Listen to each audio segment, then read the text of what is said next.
it. Go. All right. Aaron Preston, come on down. You are the next contestant on PTSD Play-by-Play. Let me make sure I got my volume up for Mr. Aaron. Volume is all the way up. Welcome in, kind sir. All right. I am waiting for Bentley from Roll Tide Productions, and we will get this national championship on the road. Let's see here. I'm in my Roku right now looking for that ESPN app that you spoke of. Welcome in, guys. National championship play-by-play commentary.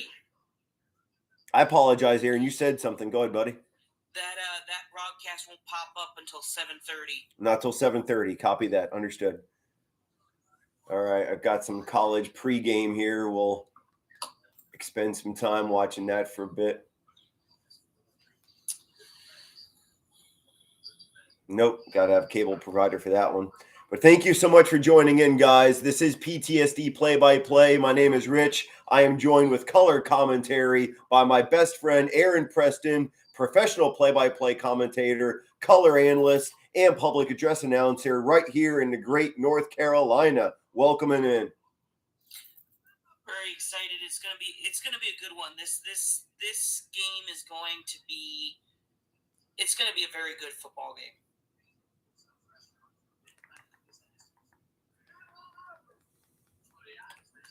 All right. And who are you picking? I never asked you. You know who the heck I've been pulling for ever since 1992. Aaron Preston, who do you got? So I think it's going to be a close game. I think it's going to come down to the wire. I think this game is going to probably be the best football game we've seen all season from any college football game we've seen. I think tonight's going to be the best one, as it should be. It's the national championship game. And it's a hard one for me because I have lots of connections on both sides of people who I absolutely love and care about who love both teams. So Either way, I'm picking against friends and family. So either way, somebody's not going to be happy. But tonight, I've been thinking this through and thinking, okay, who's going to be the national champion? Who really has shown that they can do this? And I think both teams have, but there's one that sticks out a little bit more to me. And I think it's just the fact of seeing their games overall and what they've done. I think in the last second, going down to the wire, I think for the first time, 1988, Notre Dame will be the national champions. I knew I liked you. I knew I love Aaron Preston. Speaking of Aaron, before the game does start, guys, you are watching PTSD Play-by-Play. I am a military veteran in absolute search of a professional play-by-play commentary career. Once my young lady gets her doctorate, I'm going to college. I'm going all the way to the top of the sports commentary mountain. I believe in myself going pro. If you believe in my voice, get that subscribe button either on TikTok or on YouTube. I'm also on YouTube as well, PTSD Play-by-Play. But Aaron, before the game starts, speak about your channels and where you can be found. Yeah, you can find me go to my link tree in my bio. You can find all my social medias. But yeah, follow me here on TikTok as well. They're currently picking the game right now on ESPN. Desmond Howard has picked Notre Dame to win the national championship. Right now, Nick Saban is coming up with his pick right now. Well, come on, Nick Saban, he coached for Alabama. We know where he's going. He is picking Ohio State. Of course. Typical. Yeah, Crimson Tide guy. I get it. And then, of course, good old Pat McAfee currently talking. And while you're waiting for that, I want to welcome in all Ohio State Buckeye fans. Just because I'm wearing Irish gear doesn't mean I hate any team. I don't even like using that H word. I'm a military veteran. I love spreading respect, love all throughout America. I don't care who your team is. When you're here, you're family, much like that Olive Garden slogan. So Buckeye fans, come on in. You are more than welcome. I want to hear about you. Get that messages going. Get the comments going. I'm trying not to say message board because my young lady is telling me, honey, it's comments, not a message board. It's the old guy in me. I'm trying to break into the new computer slogan. So either way, go Buckeyes, go Irish. At the end of it, we're all Americans, and we need to spread love all around this nation.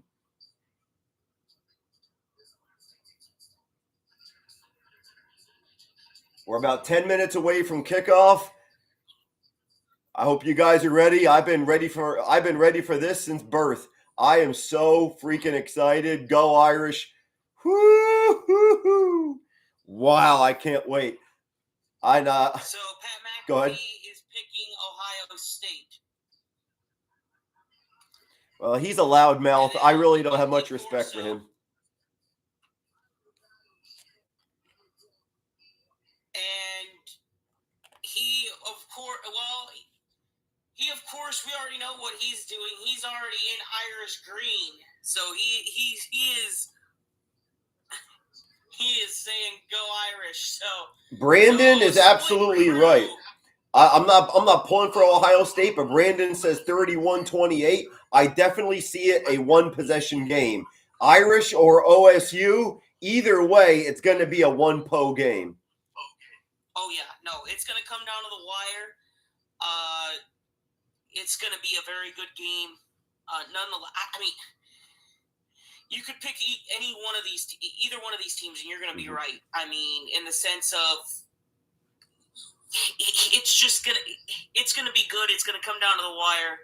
The other thing here is an interesting stat I was talking to you about before, but for people coming in, Notre Dame has not beat Ohio State since 1936. Which they beat them by a score of 7-2. A baseball score. When they played. And back then, FDR was president, and Lee Corso, who you just saw on TV if you're watching the game, he was only 1 year old. Wow. So, yes, it's been quite a while since they have since the Irish have beaten Ohio State.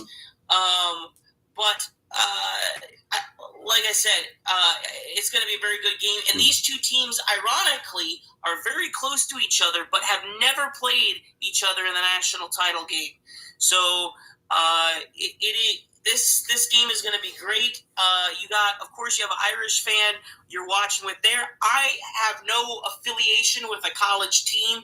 I just love football. I also played it as well, and so you know you're going to get the perspective of somebody who loves the game and also a former player as well. Yes. Aaron, you're definitely going to provide the ultimate unbiased opinion. Oh, yeah, no. And like I said, I have connections to both of these schools. So, like, I have people who I am very close with and both friends and family. So, I just want to see a good game. You know, I think both of these teams deserve to win the title. Whoever wins it is going to deserve it. It's going to come down to the last possession. Heck, I normally don't even utter this before a game, but I'm going to say it here. I wouldn't be shocked if this even goes to overtime. And I'm not a fan of college overtime, but I'm going to say I wouldn't be shocked if it does. I'm pulling for no OT. I want a winner in regulation for two reasons. One, I don't want a coin flip toss to determine someone's fate. Two, I got to wake my ass up early in the morning tomorrow. I don't want to be staying up till 1 a.m., sir. And I do appreciate everyone out there saying OHIO. I know it might be sacrilegious wearing Notre Dame gear, but again, guys, this is a beautiful nation. We need to spread that respect and love. I welcome in all fans. I don't care what team you pull for. God bless America. Thank you for coming on board. And speaking of our nation, I am praying, Aaron, ESPN better get their head out of their keister. I want to see the national anthem on the national championship stage. We must respect our colors. They usually do for the national championship. So, yes. But no, Yeah, it's going to be it's like I said, it's going to be a good game, going to come down to the wire. But you're talking about you don't want to stay up till 1 a.m., but I bet it would be worth it if your Irish were to pull it off, though. I'm going to call off sick that morning. You won't be complaining too terribly much. There's Roll Tide Productions. Let me get you in, sir. All right, let me welcome in Bentley. Good to see you. Bentley's in here from Roll Tide Productions. Glad to have you on board, sir. All right, ladies and gentlemen, we are minutes away from live coverage of Notre Dame, Ohio State National Championship. Irish are searching for their 12th national championship, ending a 36-year drought. I pray that will be tonight. We have Bentley from Roll Tide Productions. Aaron Preston is giving my color commentary, a professional play-by-play commentator right there, here from the great state of North Carolina. And I will be giving you loud and freaking proud play-by-play commentary. This is no theatrical performance, guys. Everything you see and come out of me, it is all legit. My heart's coming out onto my voice. This is exactly who I am. I'm very fortunate for social media so I can present myself to America and do exactly what I love. Annoy my woman with my voice and watch football. So friends and family, let's buckle up. Push the button. Yes. Roll Tide, who you picking tonight? Man, you already know. I got the guy wearing the jersey. I'm going with the Notre Dame Irish. An Alabama Crimson Tide fan going Irish. Woo! I got goosebumps from that. I didn't see that coming. You threw me there, Bentley.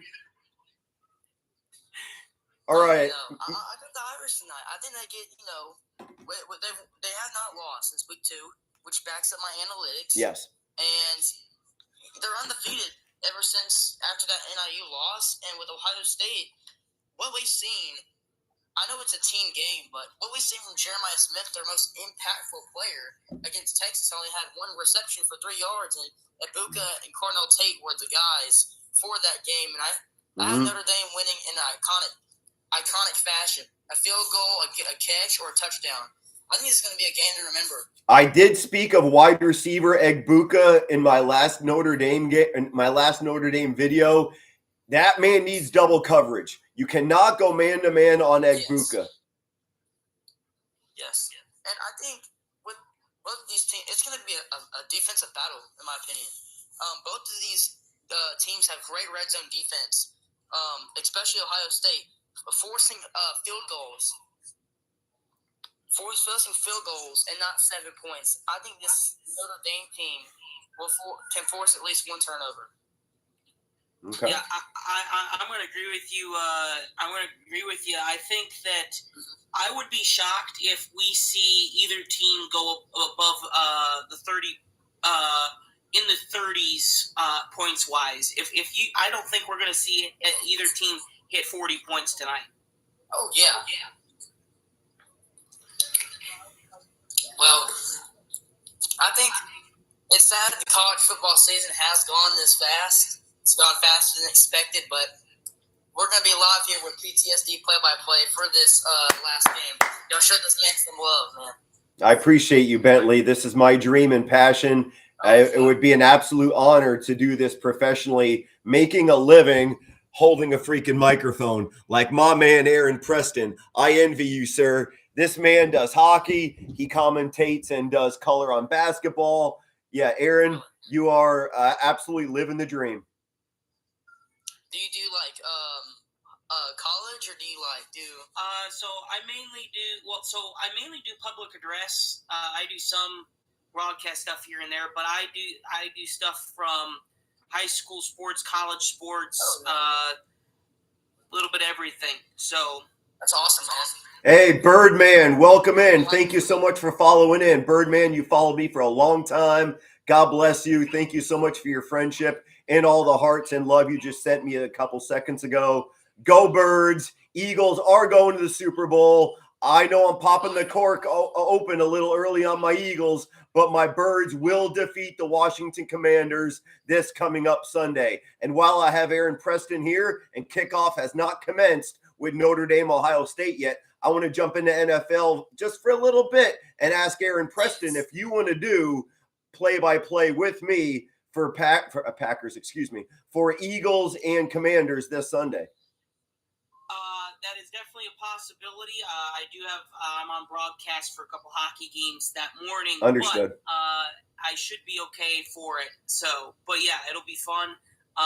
Two really good games. Shockingly, yeah. Detroit fell. I can't believe it. It's just about what I expected because it's Dan Campbell. My thing with a friend of mine's been, you know the song "The Gambler"? Of course, Kenny Rogers, infamous. Yeah. Let's just say I don't think Dan Campbell has ever heard that song. Copy that.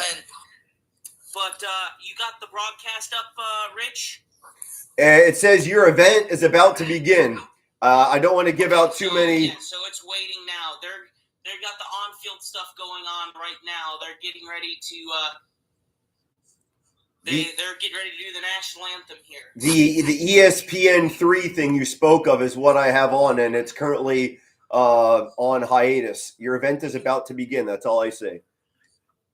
Yeah, so it's probably going to begin at kickoff just because of the type of broadcast that it is. But on the main broadcast we are seeing here, they're getting ready for they're presenting the colors as we speak. Welcome in, Buckeye Nation. You are more than welcome here. Just because I'm wearing Notre Dame blue and gold does not mean I disrespect any team. Everyone here that's American, you are more than welcome here. When you're here, your family. In all seriousness, guys, we're all going to be winners because we're all Americans. Yeah, they got. You're going to have "America the Beautiful" here first before our national anthem. I'm going to be for the national anthem, by the way. Go ahead, guys.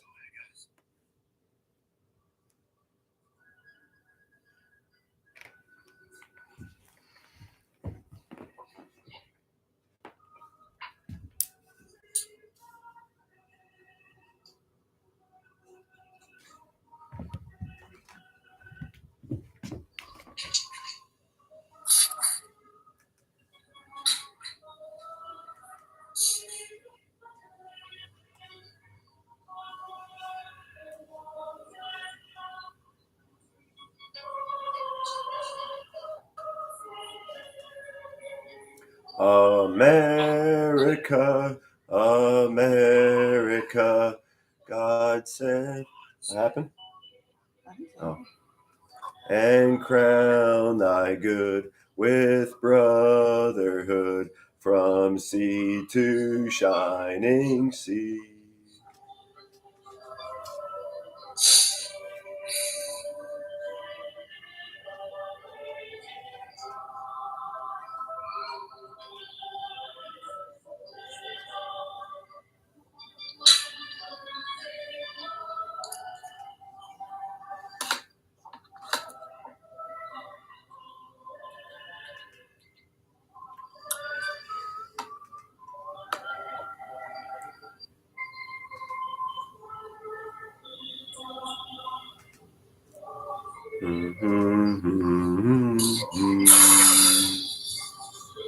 Amazing rendition of "America the Beautiful."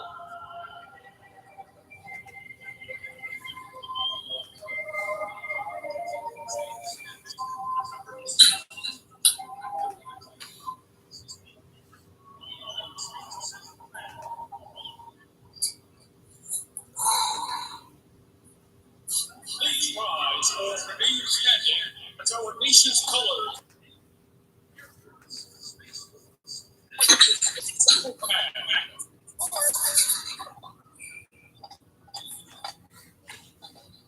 Carrying flags representing the Army, Marine Corps, Navy, Air Force, Space Force, and Coast Guard.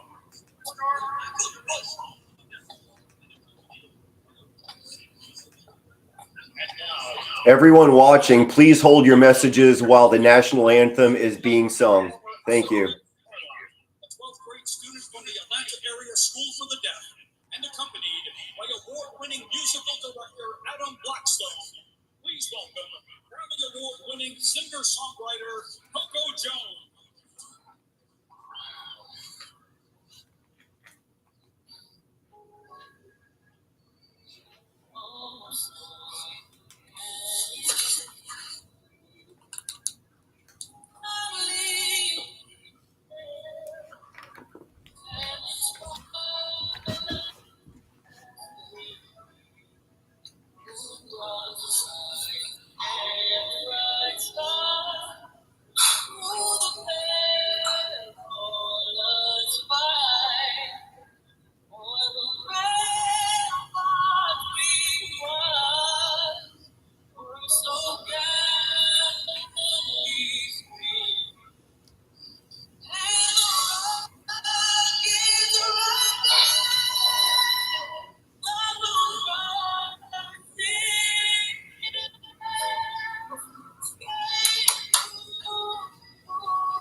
Thank you for respecting our national anthem, y'all. Thank you, Lewis, for defending us. Give this national anthem a round of applause. That was Goosebumps Central. That was a good one. For any military veteran, that's Goosebumps Central right there. Man, Let's go. This game's gonna be a good one. Oh man, I've been chewing my fingernails. I don't think I have many nails left, guys. I am freaking ready and stoked and pumped. My young lady is still trying to find the game right now. I think we're going to go back to ESPN and go back to that radio app that Mr. Aaron Preston spoke of. So that means I can't actually watch it? You're going to watch it, sweetheart. Go up a couple more. To the left is the ESPN app. To the left and up. There you go. I think for this game, whoever plays the best defense will win this football game, without a doubt. Because with Will Howard and that offense with Quinshon Judkins transfer from Ole Miss and Trayvon Henderson, I think they can really get the ball down the field. And the same thing with Notre Dame with Riley Leonard. You can pass the ball with them, and you can run a quarterback power, quarterback zone. So I think with both of these offenses, it won't be a high-scoring game. It's going to be like we could get a game where it's like the Rams and the Patriots in the Super Bowl, where it's like 13-3. Aaron Preston, I got a question for you, sir. That Notre Dame radio box you wanted me to click on the ESPN app, it still says your show is about to begin. I'm currently blank. Yeah, I have it's nothing. Probably gonna wait till at kickoff. Oh, waiting till kickoff. Okay. That's probably what it's gonna do. I'm currently flying blind, so if I do happen to come across technical difficulty, you'll have to fill in for me for the time being. Not a problem. Thank you for your assistance. Everyone watching, we got some new viewers coming in right now. I want to do some introductions. Bentley from Roll Tide Productions. He's a diehard Alabama fan. Welcome in. Aaron freaking Preston. Aaron Preston's here from North Carolina, where I live. Great man. Look up Aaron Preston, professional play-by-play commentator, color analyst, and a public address announcer for high school, colleges, all throughout NC. Me, Navy veteran, PTSD play-by-play. My dream and absolute passion is play-by-play commentary. It is my goal to reach the top of that commentary mountain. With your assistance, hitting that subscribe or follow button if you're on TikTok or YouTube, wherever you're watching, this is where I live. Everything you see out of me is no theatrical performance. I am absolutely juiced all the time watching football. This is who I am. Welcome in. Unexpected error on my TV. We're still waiting, Mr. Aaron. I'm going back and forth between the two. Oh, there we are, sir. Okay, now we're good. Now we're golden, guys. Don't go anywhere. We just found the game. We're good. I'm sorry. Sorry for interrupting if I did. But you're good. Oh, I'm sorry. But who are y'all's picks and predictions and score prediction for this game? I know who you're picking. I know you're picking. Oh shit. But what is y'all's picks and score prediction? Let's make that clear. Okay. Yeah, so before you came on, I brought up that, it's a very tough decision and different things. I think it's going to be close. I'm picking Notre Dame in a close one. I normally don't do score, but I don't do score either. All right, I'll go first. Irish 31, Buckeyes 21. Wow, I'd beat that.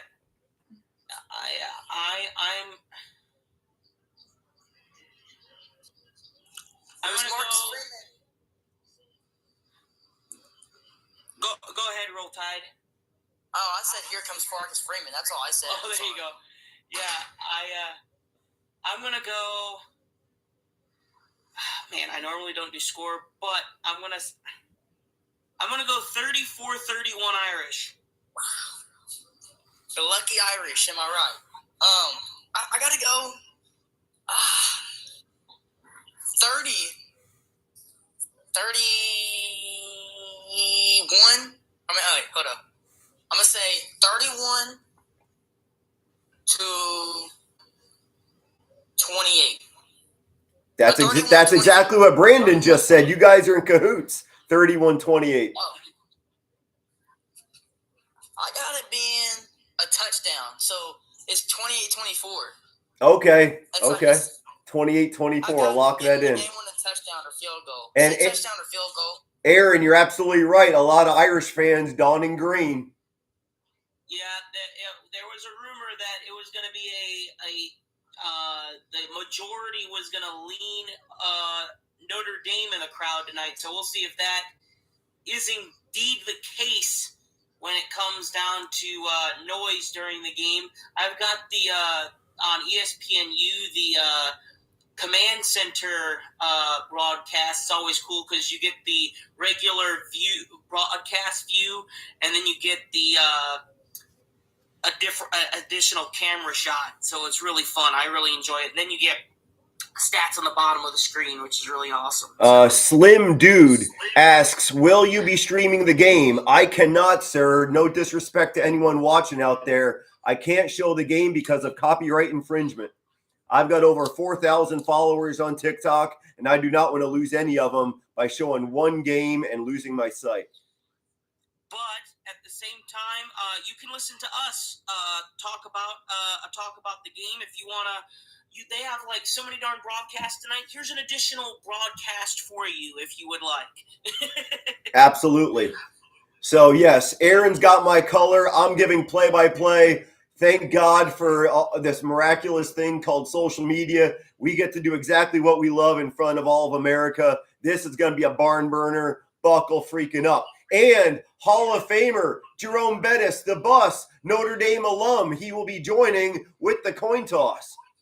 Yeah, he's the honorary coin toss guy tonight. But yeah, we also be remiss we didn't mention Roll Tide also giving us some color tonight as well, helping out as well. Glad to have him on board tonight. Thanks so much for honoring me. It means a lot. Mentioning my username and my voice on here on this platform, I get more followers and likes from it. Very much appreciated. The coin toss is about a minute or two away. Aaron Preston, do you want to talk a little bit about your platform one more time before we get going? Yeah. So, of course, here on TikTok, you can also look in my link tree in my bio. You can find all my different social media. Follow along with everything that I do as well. And I'm trying in this new year to do more of showing you guys kind of different things that I do and behind the scenes and different things. It's in the works of, I got to do a few things also on my end, and then I have some other stuff I got to do, but I'm hoping to be able to do that as well. We got Blake up, one of our guys, Blake, up there in the down here in the chat. There, Rich. Oh, Blake wants to know if he can join up.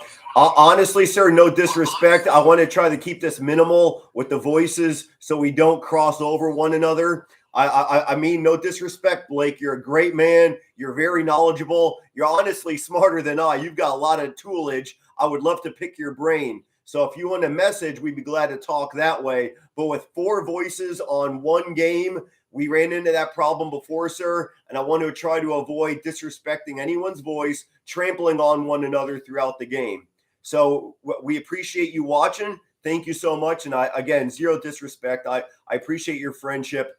We are heading to the coin toss right now. The ref is showing one side and the other. And, both of these teams, Ohio State's trying to make a statement of, after that Michigan loss, can they respond with the national championship? And with Notre Dame, they're trying to come off an NIL loss. Ohio State won the toss. Darn it. So, I definitely think this Notre Dame. I even missed it. What did Ohio State say they were going to do? I don't know, but Ohio State took the toss. They're going to receive in the second half. That's bad. Oh yeah, okay. Then you're good then. Because I don't know. My philosophy is, if I win the coin toss, I want the ball. I'm gonna go shove it down your throat. Like, that's my thing. Like, you want to make a first impression. I don't completely understand. There are times and places to defer, but I'm not a guy that likes to defer. I'm man. I'm gonna send a message. Aaron, I've been waiting for this a long time. Here we go. Inside of 1 minute is kickoff. Wow, am I jonesed. Now, they're showing number 4, Jeremiah Love, the running back for Notre Dame. I am worried about his not 100% health. He is definitely still hobbling off of that knee injury, left or right, I don't know what side. Oh, man. Riley Leonard is going to be a huge X factor for the Irish with his double threat personality, arms, and legs. Here comes the kick. All right, gentlemen. Ohio State, Notre Dame. Wow. Notre Dame is in the championship. Oh, my golly goodness. Notre Dame is no longer overrated. Let's point that out right here and now. Now, Notre Dame this season, 7-0 against AP-ranked opponents, most in program history. Love that stat, sir. All right, Mr. Bentley from Roll Tide Productions, I will get back to you once I holler at you. I definitely want more of your brain. But right now, we've got the Natty Championship game underway. Here's the kickoff. Irish will let the ball trail into the end zone. No return. Man, oh man, this hour is going to be jam-packed, y'all. Here we go. Don't go anywhere. It's only going to get more wild. I haven't even seen one snap yet, and I'm getting sweaty already. Hands are sweating, sir. Me too. I'm an Alabama fan. My hands are getting sweaty, man. I'm a football fan, so. Irish are in the blues. Ohio State's in the whites. And I love seeing handshakes on offensive and defensive line, showing respect. That's what the Army-Navy rivalry is all about, and it seems to be seeping through into the Natty game. Shotgun formation for Riley Leonard, 3 wide receiver set. Hands the ball off to Jeremiah Love. He finds nothing but a brick wall. He might have lost 2 yards on that one, thanks to number 44 of the Buckeyes. Dang. Y'all's left tackle is actually 6'7". All y'all's guys y'all's average height for linemen, offensive, is 6'5". All of them are 6'5" and above. That's huge. About 2nd and 11 for the Fighting Irish in the 2025 Natty game. Number 88, the tight end, is in motion. 3 wide receiver set. Fakes the handoff to Jeremiah Love. There's Riley Leonard, Mr. X Factor. He takes the ball about 9 yards through the heart of the OSU defense. 3rd and short for Notre Dame. Yeah, man, he usually is a little behind, so don't worry on that one. He usually is a little behind. Also got somebody in the chat, Parker, say, hey, got a Vols fan in here cheering for you guys tonight. You're on my message board, sir, Mr. Aaron. Thank you for keeping on top. My eyes are glued to the screen. Shotgun formation once again for Riley Leonard and the offense of Notre Dame. Down the middle, he finds a hole. 1st down, Irish. Yes, sir. Number 13 prevails with his legs.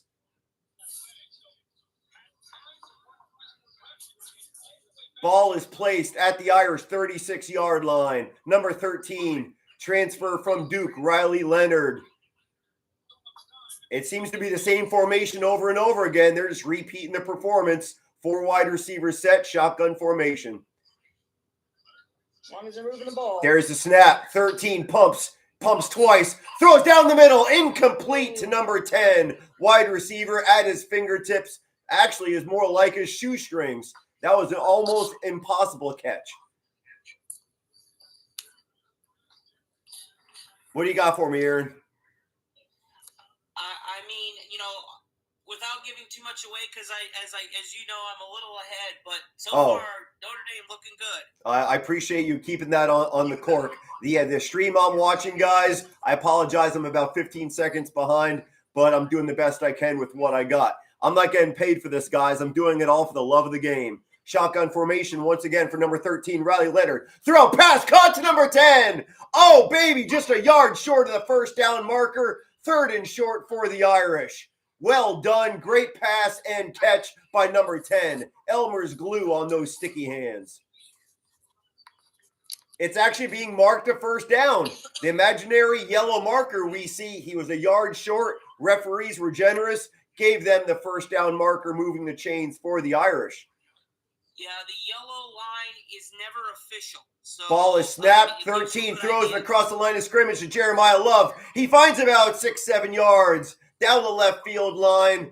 Clock continues to run. 12 and a half minutes to play. Second down coming up for the Irish as they cross midfield.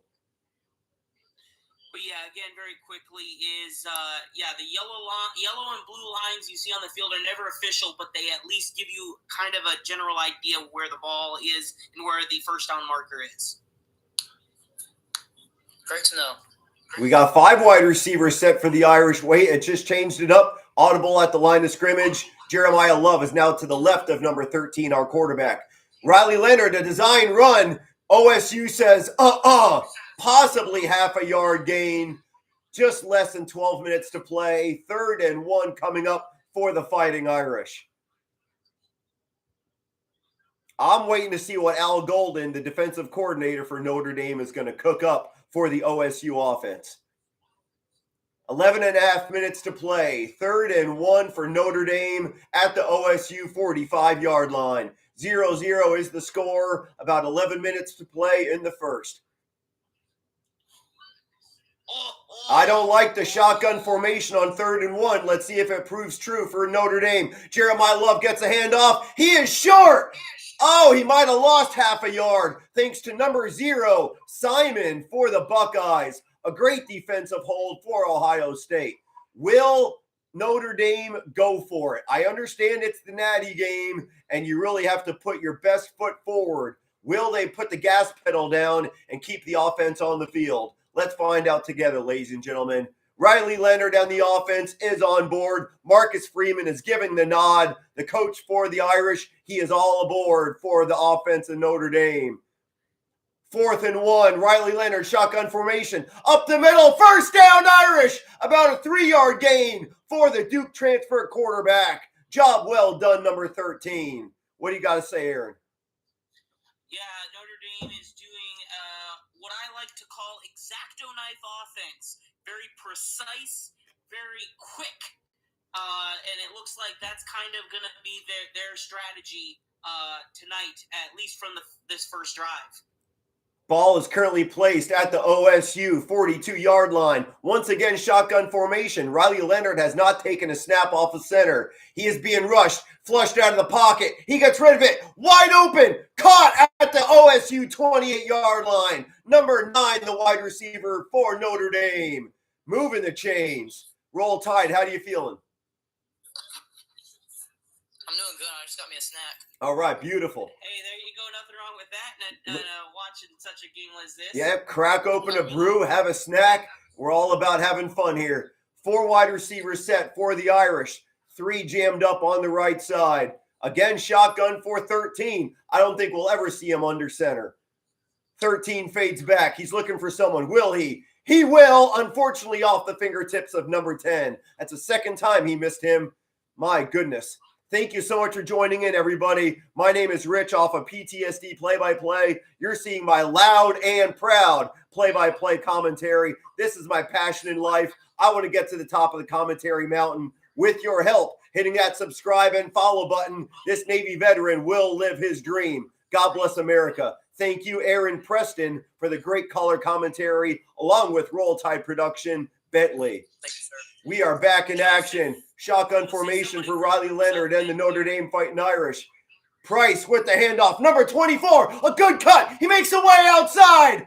Oh, at the OSU 19-yard line. Great job by number 24. My opinion, that was a horse collar tackle that was not called by the refs. What's your opinion, Aaron? I didn't think it was a horse collar tackle there. Also, Brandon, he can't legally show the game, but he can call the game here for you. So if you want an extra broadcast, feel free to jump on in and listen to us as well. Got a cool guy in here, Joseph from South Bend, checking in. Thank you for checking up on that, Aaron. Thank you for watching my messages. My eyes are glued to the screen for y'all. This is my passion. Enjoy it. Shotgun formation for Riley Leonard. Another first down. Riley Leonard, the double threat, using his legs. He punches through for about 5 yards. Job well done, Fighting Irish. And I mean fighting. Irish are literally clawing for every single yard. Have another Navy veteran in here from Louisiana. Thank you for your service. Notre Dame Fighting Irish with the ball inside the red zone at the OSU 14-yard line. Goose eggs on the board. 8 minutes to play in the first quarter. 1st and 10 for the Notre Dame Fighting Irish. The handoff to Jeremiah Love down the middle. He might get 3 yards. Job well done. It really wasn't a good block. The O-line did not give much. There wasn't anything for Jeremiah Love to run through. Thank you for those likes. I appreciate you, Crimson. Thank you for the love you just showed me. I appreciate you. Got a hello from Florida. Audrey, her dad went to Notre Dame. Nice. Let's go Irish at the OSU 12-yard line. 2nd and 7 for the Irish.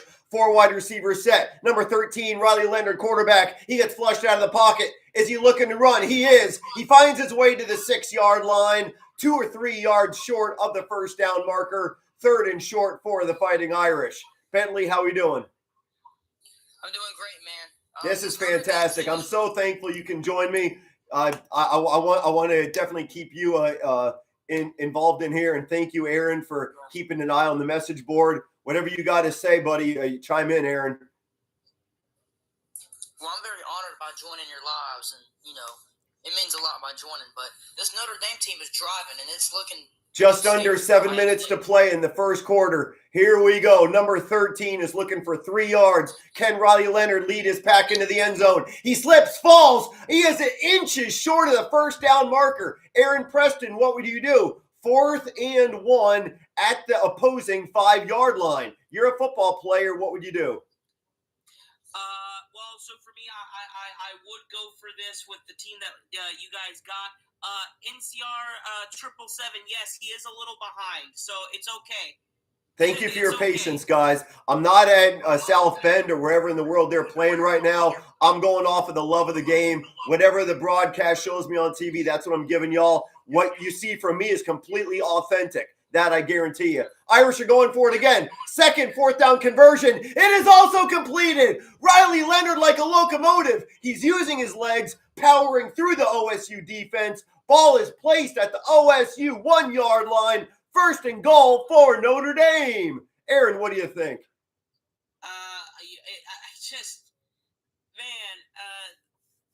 This is just gutsy offense, and I love it. I would have honestly went for that field goal the second time. That makes me nervous. The OSU defense has proven themselves worthy time and time again against worthy opponents through the inaugural 12-team playoff bracket. 1st and goal for the Irish. I don't like shotgun formation at the 1-yard line, but number 13, touchdown Irish! I'm going to be quiet because I'm obviously a fan, not a coach. Marcus Freeman, you deserve the respect. You deserve 6 points. Irish up 6-0 against OSU. First drive of the game, Notre Dame touchdown. What do you think, Roll Tide? And what a drive. Chewing down clock, 10 minutes. Quarters are 15 minutes long, and chewing down 10 minutes, that's about 1/3 of the clock. And, that's definitely for Ohio State scoring-wise, clock management-wise, and this Notre Dame team is on their wheels, and they're over here converting 1st downs, 4th downs, and everything. So this Notre Dame team is very experienced, and they're doing every way to get downfield and make decisions on running that football. Extra point is up and good, converting it to a 7-point drive. Thank you for that, Roll Tide. What do you think of that drive, Aaron?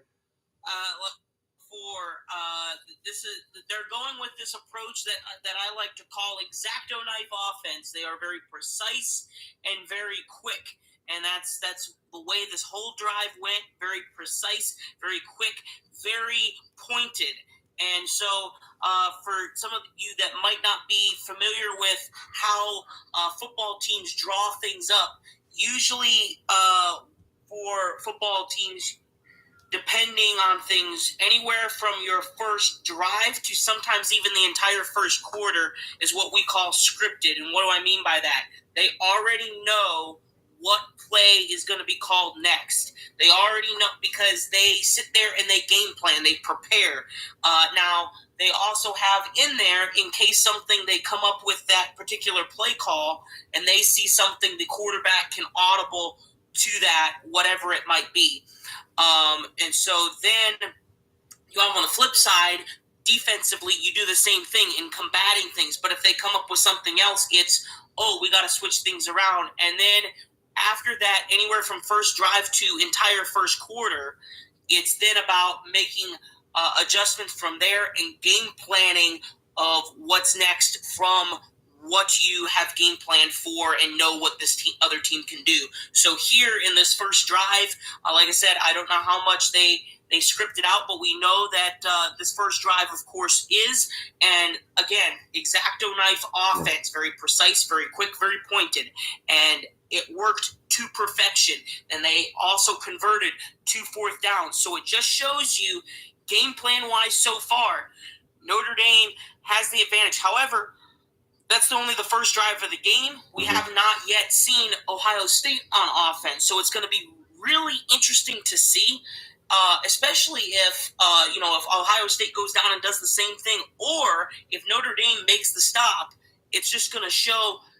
This whole first quarter is going to show whose game plan, who's got the better game plan. Then it's about who can better adjust from there. I want to talk about 3 things. Josh, yes, you're absolutely correct. If Riley Leonard continues to run through the heart of the OSU defense, he is risking injury every single second he's in there. Second thing I want to say, to piggyback on Mr. Aaron Preston, Al Golden, the defensive coordinator for Notre Dame, he has his hands full with quarterback Will Howard. He is going to be an absolute dominance. He will be the deciding factor if the Buckeyes will be getting a natty or not. He's the captain of the offense, obviously. But before I get more into football, I see so many hearts. You guys are showing me so much love. Please do the same for Roll Tide Productions Bentley and my man Aaron Preston. That 5-minute speech he just gave, that deserves hearts. That deserves recognition. So before the next drive starts, write down on a pen and paper, Aaron Preston in North Carolina. He's all over social media. That man is a freaking genius at the microphone. We are back in action. Special teams unit for Notre Dame to kick off to the Buckeyes of Ohio State. I gotta, Aaron. I have a lot to learn from you. There's the kickoff, and the ball will be going into the end zone. I have a lot to learn from you on your techniques, on your play-by-play, being a professional yourself. I forget to breathe, and even Annie says it. It looks like I'm going to pass out sometimes. My face is literally beet red because I forget to use my oxygen. Really quick thing in here in the comments that people were pointing out, almost 10 minutes of used up there on the first drive, 18-play drive to kick off the game. I mean, that is going to be huge in how things are game planned tonight. It's really going to be interesting to see just how much that's going to play into a factor, and potentially the whole point is for them to waste time. Hold up, Mr. Aaron. I got a CFL hate. No, don't be using that word around here, guys. This is family. If you want to hate somebody, go to another channel. This is about love, respect, and we're all Americans. That's the biggest platform I love preaching. Respect. Don't hate on this channel. I'm sorry, Aaron. Go ahead. All good. But yeah. Well, there also may be people in here. Here's the cool thing about TikTok is they could be anywhere around the world as well, which is another thing. But yeah, we here are from the U.S. All right. We're gonna just. Very kind of you. Thank you, sir. But yes, we are currently on commercial break. As you can tell, guys, we're getting more followers, more people coming in. There's no commercial break here. I got Bentley from Roll Tide Productions. I got play-by-play, professional play-by-play man, Aaron Preston, and an absolute juiced Navy veteran who loves what he does doing play-by-play commentary. I'm honestly thinking I swallowed the microphone because I can get so loud sometimes.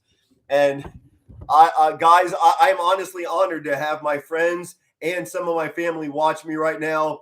My children are also watching, so please watch the F-bombs. Watch your curse words on the message board, on your comments. Please be PG about it. Be kind with your words. Again, guys, USA all the way. I love praising red, white, and blue because without it, we wouldn't have football. We wouldn't have NFL, NCAA, MLB, NHL, ba-ba-da-ba-ba-da-ba. All these leagues are born and bred here in the beautiful America. Respect America, then we're a sports fan. We're Americans first. How you doing, Roll Tide? How you feeling? I guess. All right, he's off. He might be in the middle of eating over there. He's enjoying. I don't blame him. Fun time. Fun time. 31 yards. I can't believe Riley Leonard ran for 31 yards that drive. My golly goodness. Oh, he ran for 34. Excuse me. Wow. Jeez. All right, here we go. We are back in action, guys. Buckle freaking up. The first offensive drive for OSU. The Buckeyes quarterback, number 18, Will Howard. He takes the ball under center. 2 wide receivers set. He hands the ball off. Oh, my goodness, a shoestring tackle by number 24, the captain for Notre Dame defense, Kaiser. Job well done, stopping a potential touchdown run. Possible 6-yard gain there. We're looking at a 2nd and 4 for the OSU offense. Hey, guys, I just got back. I was making dinner. Oh, I envy you, Roll Tide. Welcome back. Number 32, the running back for OSU, just gained about 5 yards. 2nd and 5 for the Ohio State. Shotgun formation for Will Howard. Hands the ball off once again to number 32. He finds nothing. Actually, he found number 24, Kaiser. Once again, captain of the Notre Dame D. Welcome in. I believe he's the 5th-year senior. Number 24 makes his presence known. 3rd and 5 for the OSU offense at their own 30-yard line. Can the Ohio State Buckeyes move the ball? I understand it's easier said than done, but I want to see that passing game. Can Will Howard find a wide open wide receiver? I think Notre Dame secondary has done their homework. Shotgun formation for Will Howard. He will be throwing it, and he will be getting a first down. Completion number 4. I believe that's Egbuka. No, it's not. It's number 4 is Smith. Obviously, guys, I'm not getting paid to do this. If I were, I'd know every single number of every single player on both teams. But until I get that degree and I'm getting paid for it, I got to work for a living, much like us hardworking Americans. So thank you for your patience with me. I'm messing up a few names here and there, but my intensity is for real. My passion is right at your doorstep. You got it right here. PTSD play-by-play. 1st and 10 for the OSU Buckeyes. A little more than 3 minutes to play in the first quarter. Notre Dame 7, Ohio State 0. Ball's at the OSU 36-yard line. Oh, Will Howard, he just escaped pressure. Got the ball off to a tight end, I believe. Maybe about a 5-yard gain for the Buckeyes.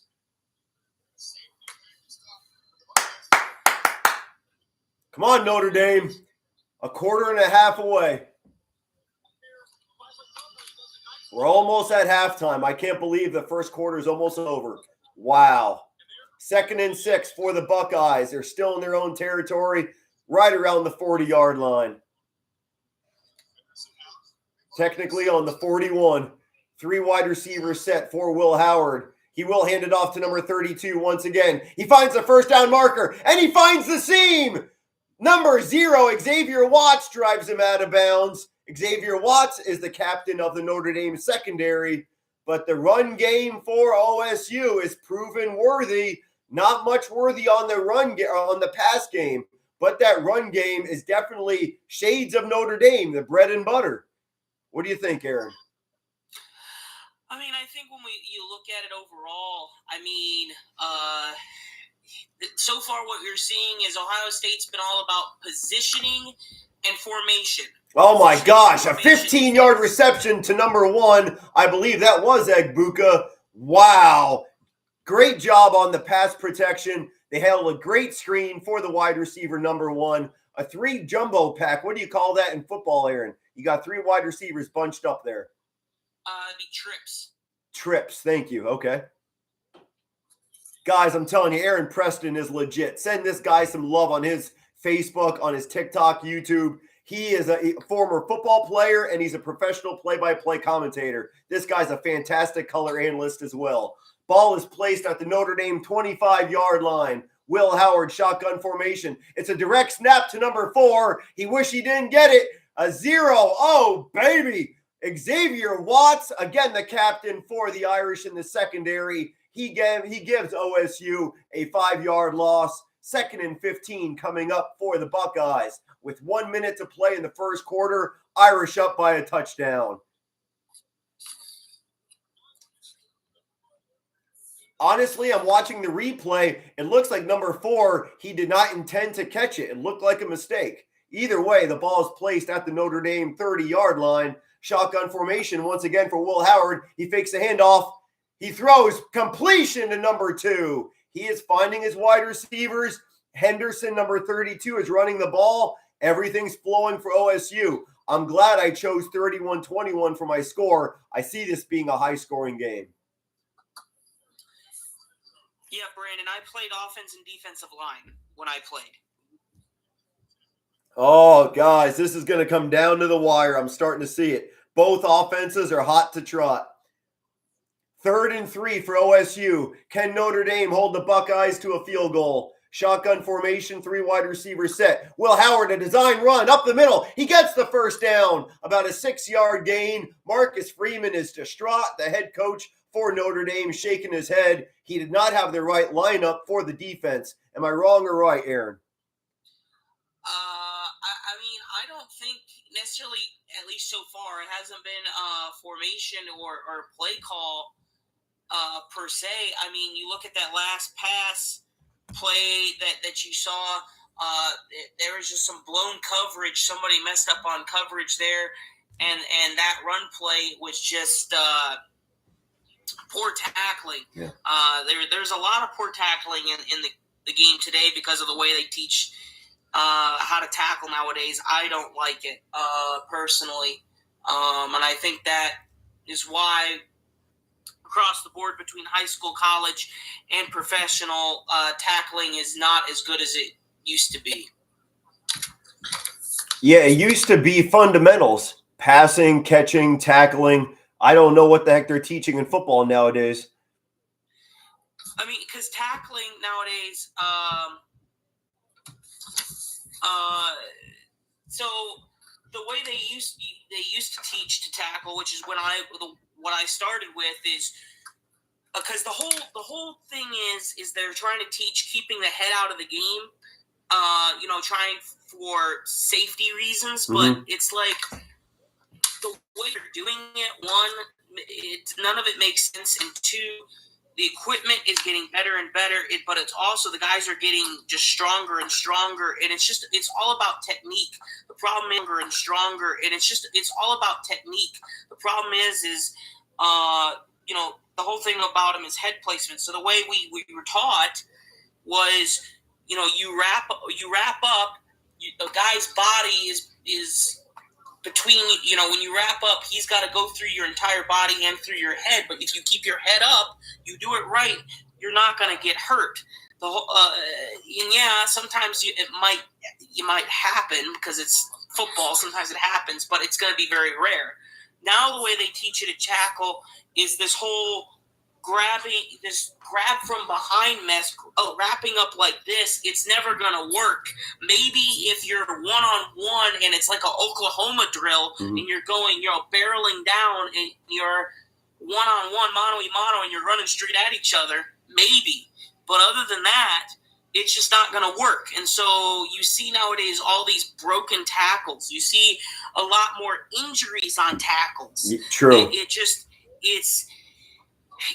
It stems from, in my opinion, from the way they teach how to tackle now. That's why you see more injuries, and that's why you see poorer tackling, is because of, that is part of why you see that, is because of that. That was extremely informative. Absolutely. I'm seeing a lot of Notre Dame alumni with the quarterback scenario. Joe Montana, earlier Ron Paulus. I'm actually wearing Rick Meyer's jersey. I know Montana and Paulus wore 3, but I bought this in 1992. Yeah, Lou Holtz, Joe Paterno. It was an absolute snowball. It was fantastic. Again, Jerome Bettis actually was the running back, along with Reggie Brooks, who had the game-winning 2-point conversion.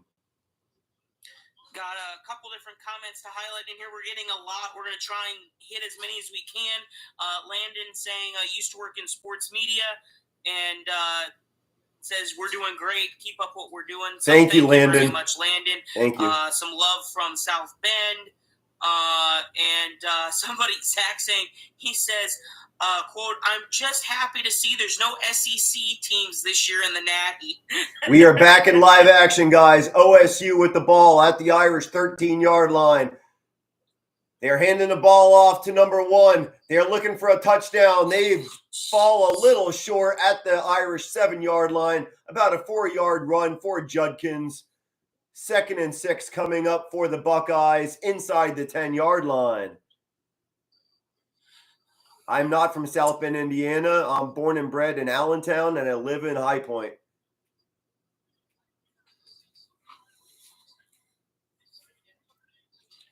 Here we go, guys. Buckeyes, Irish, Natty game. Buckle freaking up. Ohio State looking for their first points of the game. Marcus Freeman on the sidelines. He is upset. The defense is not set to his liking. Fakes the handoff. Will Howard, he throws it to number 4. He has an easy touchdown. Marcus Freeman is absolutely furious. The defense was not prepared to his liking. Ohio State, they are liking very much. 7-6, a 1-point deficit for the Buckeyes with the extra point yet to come. I think what it really boils down to, what you see there is, like I talked about, the approach Ohio State is going for in this game is all about positioning and formation. Positioning and formation. That is going to be their key. And the big thing is again, out formation. They're not in the right spot. Outsmarting them in that situation of putting people where they wanted, and that's what we're going to be really seeing. And so it looks like offensively for each team, Notre Dame going with that X-Acto knife offense, precise, pointed, quick, and Ohio State going with the formation and positioning game. Number 29 in the secondary for Notre Dame, number 29, Gray. He smelled out the play before it was even snapped. He was jumping up and down like a second grader wanting to get picked for the kickball team. Gray was pointing at number 4. Somebody cover him. Somebody cover him. He smelled the stink before the ball was snapped. Too late. OSU touchdown. And I'm going to say something real quick about the game. Both teams has responded. The way Ohio State responded was, very well executed by Ohio State. And, Jeremiah Smith got a touchdown, but last game he didn't. So he's definitely improved. I think Notre Dame has got to stop these fourth down, moments. All right, it's like, okay, if we don't get this fourth down, we give them a good advantage on the field. Because there's at one point, they were at the 40-yard line, and they went for a fourth down. What if you don't get that? That gives them an easy chance to, at minimum, get a field goal. So that's very crucial by Notre Dame. So we're going to see what they're going to do this drive. Yeah, no, well said. And, getting something from you there, Bentley, is it? Yes, sir. Yeah, so, your thoughts on, kind of going forward here, what do you think, from what you've seen here in the first couple drives, with Notre Dame being very, as I've talked about, this quick and pointed and going for it on fourth down on these short fourth downs and being able to get it. How do you think that's going to affect Ohio State? And on the reverse side, just the kind of formation game Ohio State's playing, how do you think who do you think is going to fare better with that type of matchup so far? I think Notre Dame, if they keep, these fourth down moments, because you cannot have one of these fourth down moments and expect to get the first down. at least one of those, you're not going to get them. So I think Notre Dame is going to go down the field and score most likely again. And I think it's going to – it could be a back-to-back fourth game. But my projection is Notre Dame will lead at halftime. That's my projection. Yeah, I think it's going to be close. I think it's going to be a back-and-forth battle. And it's also going to be interesting to see because Notre Dame has chewed up more clock than Ohio State has, but at the same time,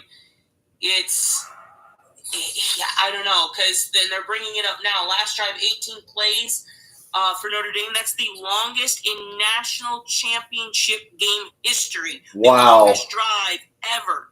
So it just comes to show you.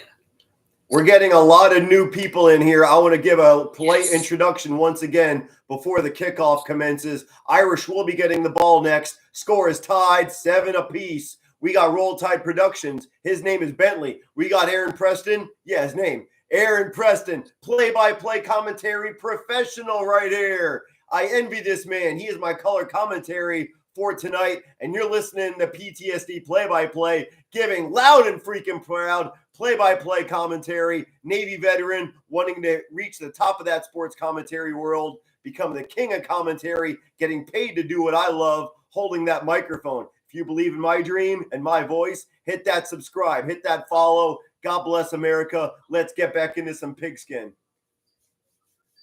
And I think, with Ohio State, if they keep using Jeremiah Smith then consistently, and if both these teams can score consistently, this game's going to remind me of the Eagles-Patriots Super Bowl when it was a back-to-back to fourth game. The Eagles were scoring, Patriots were scoring, came down just to the wire, but Tom Brady fumbled the ball, and that gave the Eagles a field goal. So you can't have moments like that. You know what I'm saying? You cannot force turnover. You cannot have turnovers. Very true. And crucial moments. Yeah. And if unfortunately for the Patriots, it ended in a Hail Mary, and the ball went down and the confetti went up. So I think this could be a back-to-back and fourth game. It's reminding me of Super Bowl 52 so far. Ooh, I love the relics. Oh, yeah, the Nick Foles beating Tom Brady, the best quarterback of all time. That was beautiful. And I'm actually a fan. I'm a big fan of him. Yeah, I remember. So, you're a Tom Brady fan. I'll let it slide. You're okay. Okay. Well, I also like the Eagles. With Jalen Hurts and Devontae Smith. That's why I love you, Bentley. Yeah, you're a Philly fan and you respect the Irish. Sweetheart, you going to bed soon? No. Okay.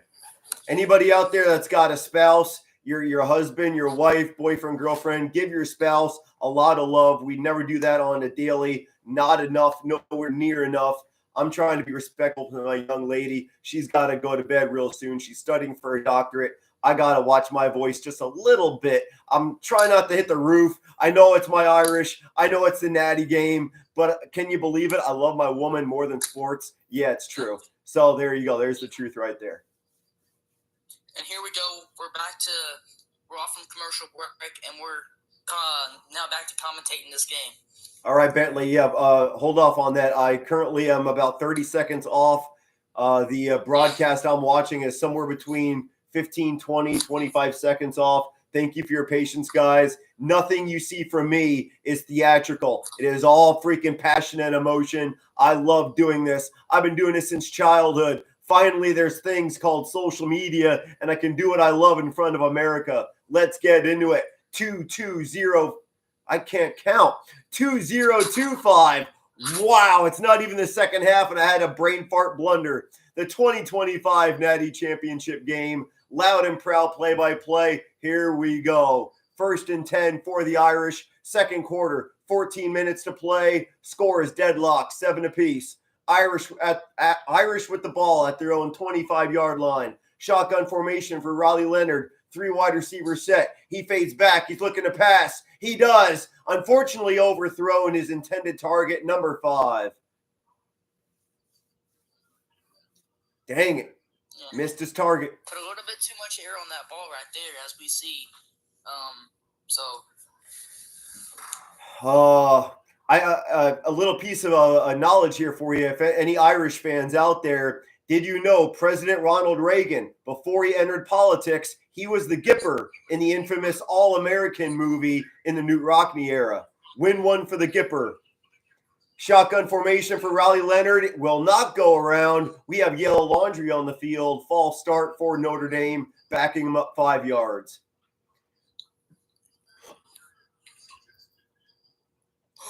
Oh, no, don't do that yawning stuff. Oh, don't you dare. I've been working this morning and now I'm doing this. Don't do that. Yawning is illegal in this channel. He's giving you a hard time. I'm sorry, man. Oh, don't be sorry. I'm busting your chops. You're a great friend of mine. Friends should never say they're sorry. Come on now. Well, I feel you, man. You're a fan of Number 13, Riley Leonard, shotgun formation. Again, he's looking at a 3 wide receiver set. Tight end number 88 is in motion. Single setback to his left. Fades back. He avoids pressure. He escapes the pocket miraculously. He throws the ball. Completion. Does he get a foot down? He does. Zebras say completion. 2 yards away from the first down marker. How in the world did Riley Leonard pull that Houdini? Aaron. Well, it doesn't really matter because of there's another flag. What was it you called yellow flags? Yellow laundry? Yeah, laundry on the field. Yep. Yeah, laundry. Yeah, you haven't heard that one before? Oh my goodness, it was a hold. PTSD play-by-play. No, I have not heard that. Number 56, the Irishman. Make me feel old. I'm not that old, but making me feel old. I guess that's a term going out of style. All right. Unfortunately, the Irish got backed up 15 yards from 2 penalties on this drive. Ball is spotted at the 10-yard line in Irish territory. Price goes absolutely nowhere. He might have got 1 yard. He is getting absolutely murdered by the OSU defense. Wow. 3rd and forever for Notre Dame. They need 23 yards just to get out of the 10-yard line, for crying out loud. Wow. This is disappointing. You go from driving the ball down the heart of OSU to crumbling and falling apart. What's the offensive coordinator thinking for Notre Dame? Let's see what he's going to call. 13 minutes to play in the second quarter. Score is deadlock, 7 apiece. Only a 3-man rush for OSU. One of the 3 gets to Riley Leonard, but the throw is off in time. Maybe a 6-yard gain completed by number 88, the tight end for Notre Dame. Punting formation, obviously, for Notre Dame. 4th and 15. That was, in one word, dis-a-freaking pointing. Yeah, I mean, that's, when you shoot yourself in the foot when you have penalties like that. Woo, baby. No other way to say it. And I'm seeing 2 angles with Marcus Freeman. He's constantly waving his arms around like a madman. He is unhappy with many coverages that he is being called.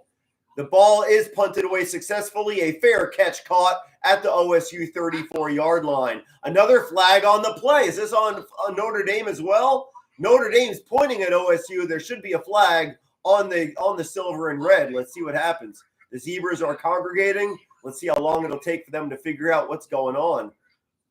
Ryan Day seems to be a little – it's a coin flip, honestly. The guy's got quite a poker face. The head coach for OSU, he seems to be neutral with his emotions. Let's see what the head referee says about this infraction.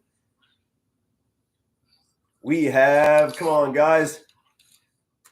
Holding on the receiving team. OSU is getting backed up, possibly to the 25-yard line, right around there. So they're about 75 yards away from the touchdown marker. 1st and 10 for OSU with 12 and a half minutes to play in the second quarter.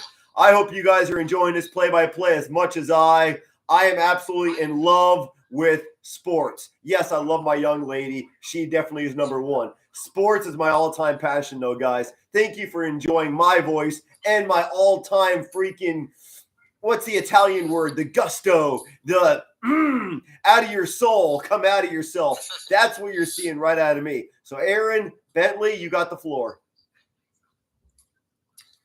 You can go first, Aaron.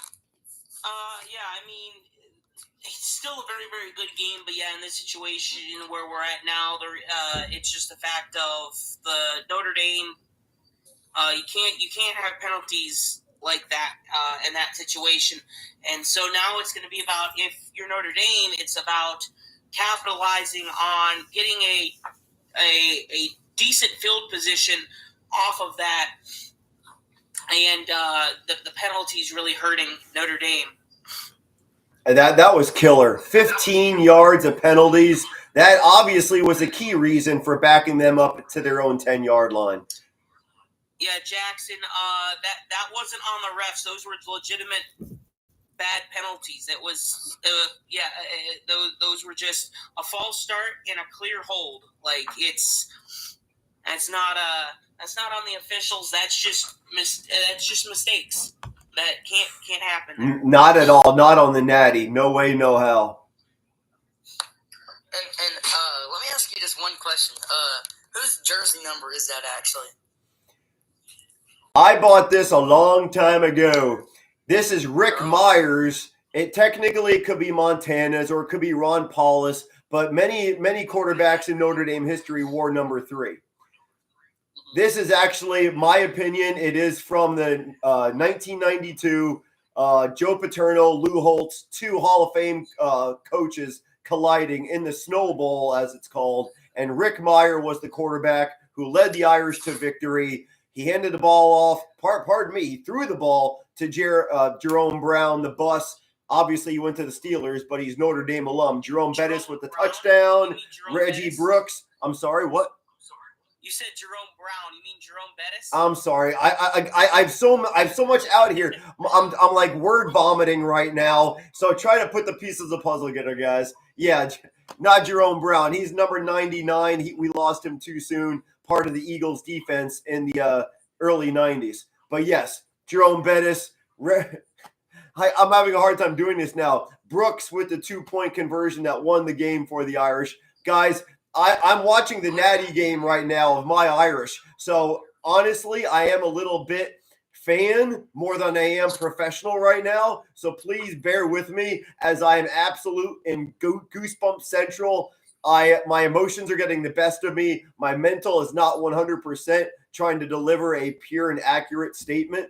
So thank you, Aaron, for cleaning up my vomit. I appreciate it. We are back on air with Notre Dame, Ohio State. Yeah. I think Jerome Brown was easy coming out of a Philadelphia Eagle fan like myself.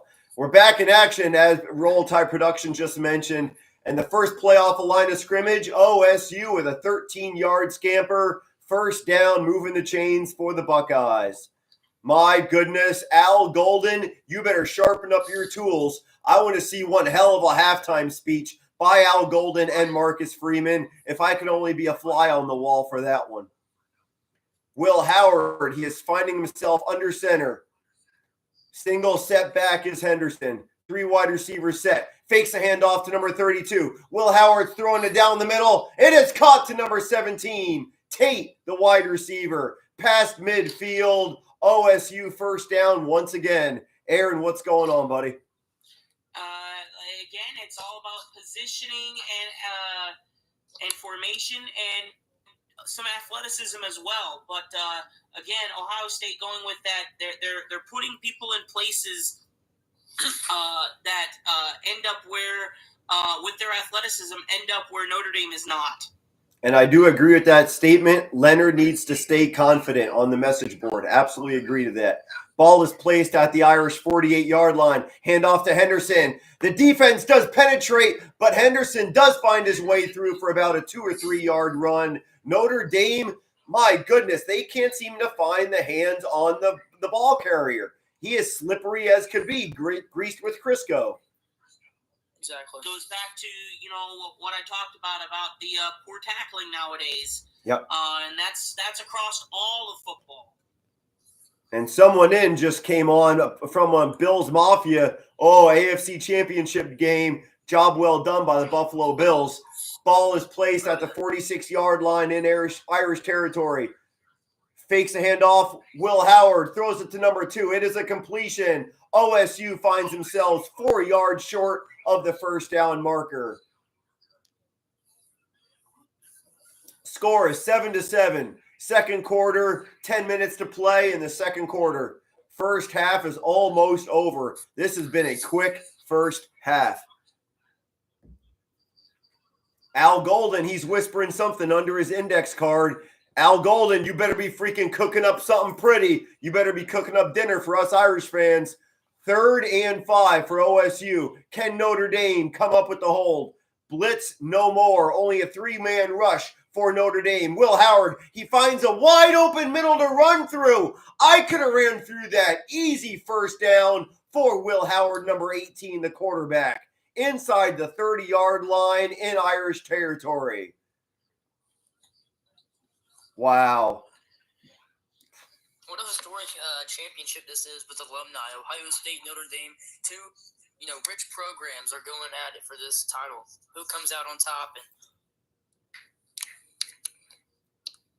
It looks like Will Howard's knee hit before the 30-yard line, so the ball is spotted at the Irish 32-yard line. Only 2 wide receivers set and a single setback for the offensive line of OSU. Throw caught, number 2 onto the right sideline. Oh, he lays a shoulder into the defender. No flag, completely legit, shoulder to shoulder. It was a legit hit. Almost hockey style. Aaron, you would agree. You do play-by-play and color analyzing on hockey games. Wasn't that like a hockey check? I mean, not really. I mean, it just was he put the body into him. I mean, it was a legit contact by Egbuka. Another first down, moving the chains for the Buckeyes. Al Golden, you're disappointing me. Come on, coordinator for Notre Dame. Ball is at the exact 20-yard line in Notre Dame territory. We have a timeout on the field for OSU. 7-7 is the score, 8:20 on the clock. Second quarter, first down and 10 after this commercial break. We're not going on commercial. I'm practicing for going professional, so I'm trying to incorporate. We'll be right back after these commercial breaks. And I need one of those cheesy smiles like Bob Costas, Oh. What do you mean there, Philly? What do you mean? Dude ever applied for color commentary? What do you mean? Well, that was rude. Wow. Please go away. Guys, this is all about respect. This entire family right here, we have 164 people watching right now. I want all 170 people watching right now to remember one thing. We are all Americans. Respect one another. I'm a Notre Dame fan. That doesn't mean I hate. No, zero, none of that. There's enough hate in America to go around, unfortunately. This here is about us communicating as friends. We're here to relax and enjoy a good time, not to hate on fellow Americans. Please get that through your heads. I love America. This is what this channel is all about, and I personally think that's what sets me apart from other play-by-play commentators. I'm a Navy veteran, respecting America all day long. God bless the USA. My goodness, I don't know why we – honestly, that's an old-time oldie song, isn't it? Why can't we be friends? Why can't we be friends? Yeah. Come on, guys. Let's all get together. I had to refill my drink, so gotta stay. Your throat will start hurting. So. Oh yeah, gotta stay hydrated. And we're probably going to see halftime right around 8:45 Eastern Standard Time. I am going to be grabbing some dinner. I'm not pulling the plug just because I'm having dinner. I'm not going anywhere, guys. I will be munching a bit. So in between chews, I'll be talking in between halftime. But I'm not going anywhere. I'm giving you loud and proud play-by-play commentary of the 2025 National Championship game here in the great old US of A. Enjoy. We're 8 minutes and 20 seconds from halftime. I think it's going to be a little further than 8:45 for half. Possibly. I'm just guessing. Lou Holtz is in the stadium, in the nosebleeds. He's 88. He just turned 88. The last time they won a championship was in 88. I love that omen. That's a beautiful omen. Can Notre Dame do it this year? We'll find out as the Ohio State Notre Dame game is coming up as we speak. 7-7 tie ball game. Yes, I do not like speaking of politics, but America, I will speak of this. We have a new commander-in-chief, new president, Donald J. Trump. I'm not going to get into politics, but yet that man needs to be addressed because I love America. I want nothing but the best for the red, white, and blue. So let's stick back to football. Thank you, Bryson, for chiming in. We are back in action. OSU with the ball at the Irish 20-yard line. 1st and 10 with 8:20 on the clock, second quarter. Hand off to Henderson. I apologize. That was number 1 handing off. We got about a 2-yard scamper up the middle. Judkin was the running back for that play. Got a nice shot of the OSU marching band. If only NFL had marching bands, I would be so happy about that. That's one huge factor I love about NCAA is the marching band. Big fan of it. Some teams used to back in the day. Fun fact, the one that, let's see if you know this, what team was most notorious for having a band way back in the day? We have 4 wide receivers set for the OSU offense. Ball's at the Irish 18. Throws down the middle. Caught at the 12-yard line in Irish territory. 2 yards short of the first down marker. We got a 3rd and 2. What do you think, Roll Tide? I want to I think hear this is a big stand for Ohio State. I think Ohio State's going down the field very well, and they can make this a 7-point lead game. So after this 3rd down conversion, my young lady wants to hear Aaron's answer to that marching band question. So we're getting back in action real quick. 3 wide receivers set. Shotgun formation for number 18, Will Howard of OSU. He runs it up the middle. He's got a 1st down at the Irish 8-yard line. A little bit of pushing and shoving at the end, but still chains are being moved for the Buckeyes inside the 10-yard line. So, Aaron Preston, let's hear the answer about your marching band. So there were several teams that had them like way back in the day, but the one that was most notoriously known for having a marching band, the Kansas City Chiefs. Oh, you had to spoil my game by saying that word. Boo! All right, we're back in action. Thank God I don't have to hear the KC word again. OSU has the ball at the Irish 9-yard line. He hands it off to Judkin once again. He breaks the tackler. He's at the 10-5. Touchdown OSU. Unless the kneecap fell before the ball crossed the plane, the black and white officials are raising a hand, 6 points. Let's see the replay. What do you guys think, color commentary? It's a touchdown. I haven't seen it yet. All right, here's the replay. The knee is not touching grass. The ball extended cleanly. 6 points will stand. I agree with both of y'all. I think that was a clear touchdown.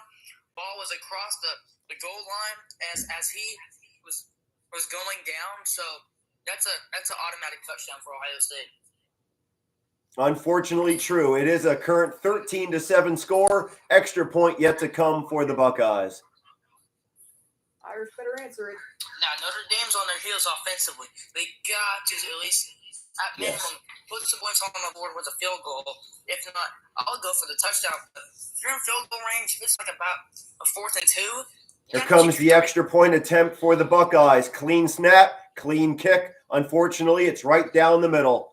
14-7, Buckeyes are currently on top of Notre Dame. I will not say they are dominating Notre Dame. It's only a 1-possession game, guys. Much football yet to play. We have an entire half and half a second quarter yet to play. They've got lots of time to go down and try and tie this one up. So, I mean, there's lots of time here for them to go do that. On the flip side, if you're Ohio State, I mean, it's huge. You got the lead now. So it's the matter of can they come out and defend and stop them? The only reason that stopped Notre Dame last drive was themselves hurting themselves with penalties. So it's the matter of can Ohio State make a stop? And if you're Notre Dame, you can't let penalties hurt you, and you got to be able to go down the field and try and tie this one up. And a lot of people are talking about Judkin. That run deserves a lot of respect. He could have got tackled 2-3 times inside that journey to the end zone. Hats off to Judkin on a powerhouse move. Dino, I disagree. Really, don't get me wrong though. Notre Dame has, Ohio State. Both their O&D line has done well, but I don't think they're getting, as you would say, sunned. I don't think they're getting owned at the line. I think it's been a great battle so far. Oh my goodness. I'm still absolutely in shock. Notre Dame is in the national championship. I'm not with that statement. I don't mean that Notre Dame is not talented. I got to admit, NIU, Northern Illinois, that 16-14 loss, that blocked field goal at the end of the game, I thought that was the end of the Notre Dame season. Ask Annie, my little lady sitting down. I was ready to hang it up and say Irish aren't what they praise to be, but they are. They made it into that inaugural 12-team playoff bracket. People are saying that we need to join a conference and we're not worthy. Oh, geez, we just knocked off Indiana, who just had a school record history of 10-0. First time in their history, we defeated them. Penn State, a Big Ten juggernaut, defeated them. We are not overrated. No way, no how.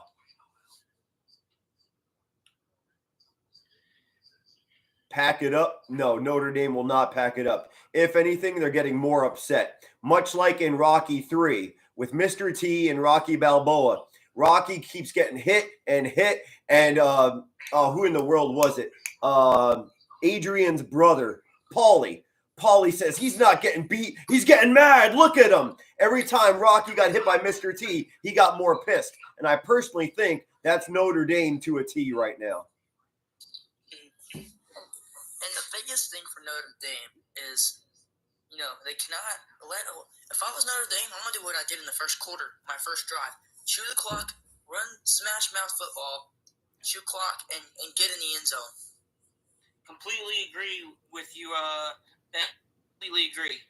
Yes. We're back in action, fellas. Here we go. Number 38 to kick off for the Buckeyes. Wow, that was almost a couple yards away from a field goal. Obviously, you can't. If the kickoff goes through the uprights, it's no points. But gosh darn it, that 38's got a foot for the Buckeyes.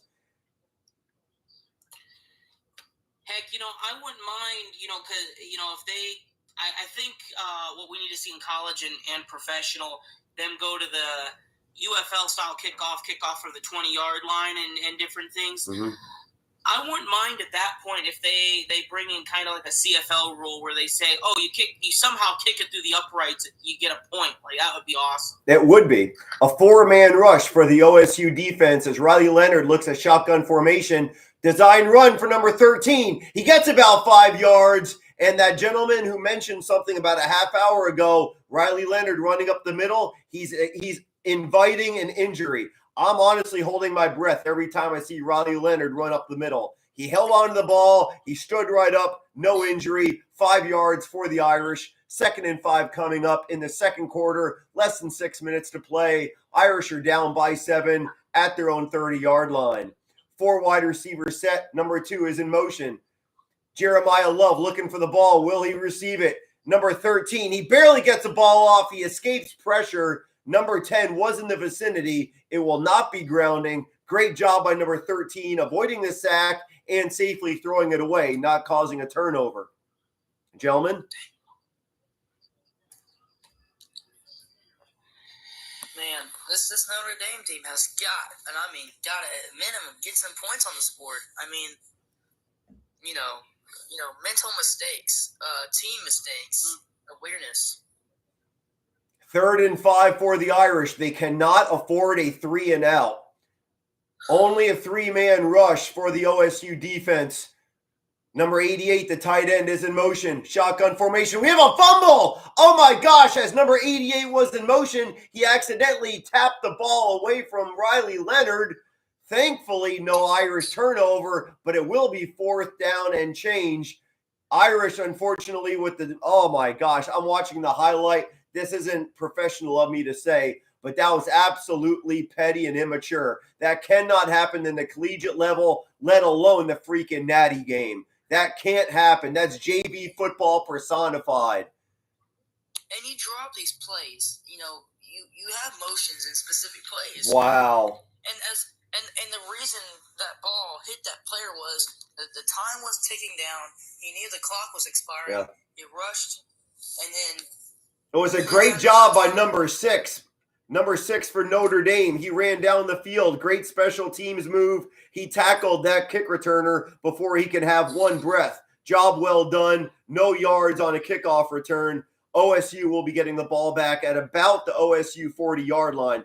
I am absolutely distraught with that immature freaking tight end debacle tapping the ball away from Riley Leonard.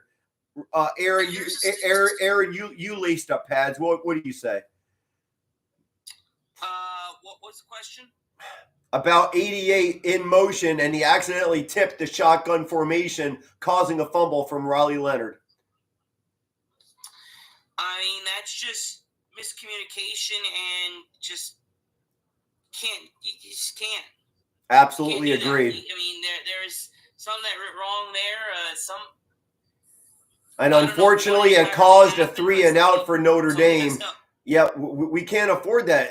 We meaning Notre Dame. I'm speaking again. I know this isn't professional of me, guys, but trust me, I'm giving the best I can professionally while being a diehard Notre Dame fan. So I'm half and half here. You're getting half professionalism and half fan. I hope you enjoy the hybrid motion. We are back in action, 2nd and 8 for the OSU offense at their own 22-yard line. About 4.5 minutes to play in the second quarter. Both teams, OSU only has 2 timeouts with a 2-minute warning yet to come. Number 4 is in motion. Number 18, Riley Leonard, he pitches it off to number 32, Henderson, who gets about 2 yards before getting pushed out of bounds. Number 34 for the Irish, doing a lot of jawing. I don't want that stupid penalty for taunting. No unsportsmanlike in this game. Don't let the referees dictate this game. I want them to swallow the whistle and let the boys play. 3rd down and change for the OSU offense. Notre Dame must hold. If you guys remember the coin flip, OSU will be getting the ball back in the second half. OSU must be getting held here. Notre Dame must score before the second half. 3.5 minutes to play in the second quarter. OSU at a 3rd and 7. Riley Leonard, pardon me, this was Will Howard, number 18, fading back. Caught to number 11. About a 20-yard reception for the Buckeyes. Al Golden, what are you doing? Defensive coordinator for Notre Dame, you better be getting awfully pissed and working up one hell of a halftime speech, because Al Golden is going to be the saving grace for the Irish in order for the Irish to hoist their 12th national title. And Ohio State's Will Howard is actually 11 for 11 on quarterback pass attempts. So he's about at 100% for completing his passes on this Notre Dame defense. It's unacceptable for this defense, man. So, well, if I'm incorrect, I apologize, but I thought the Notre Dame defensive coordinator was Al Golden. I apologize if I'm wrong. I'm a man. I apologize. He was saying like a play on words. Al is not Golden. Oh, he's far from it. Yes. Okay. Got it, boss. Well, while I was looking at that, I did miss a play. I sincerely apologize. Number 18 did get flushed out of the pocket. He looks like he got back to the line of scrimmage, though.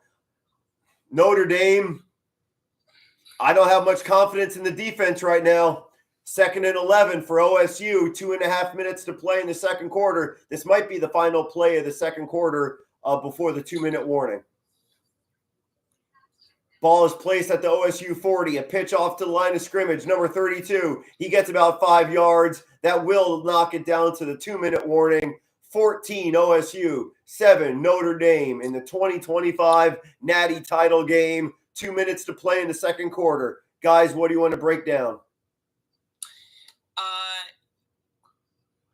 Hey, Willie, we do read the comments, so we're also paying attention to the game, so we cover as much as we can in the comments. Man.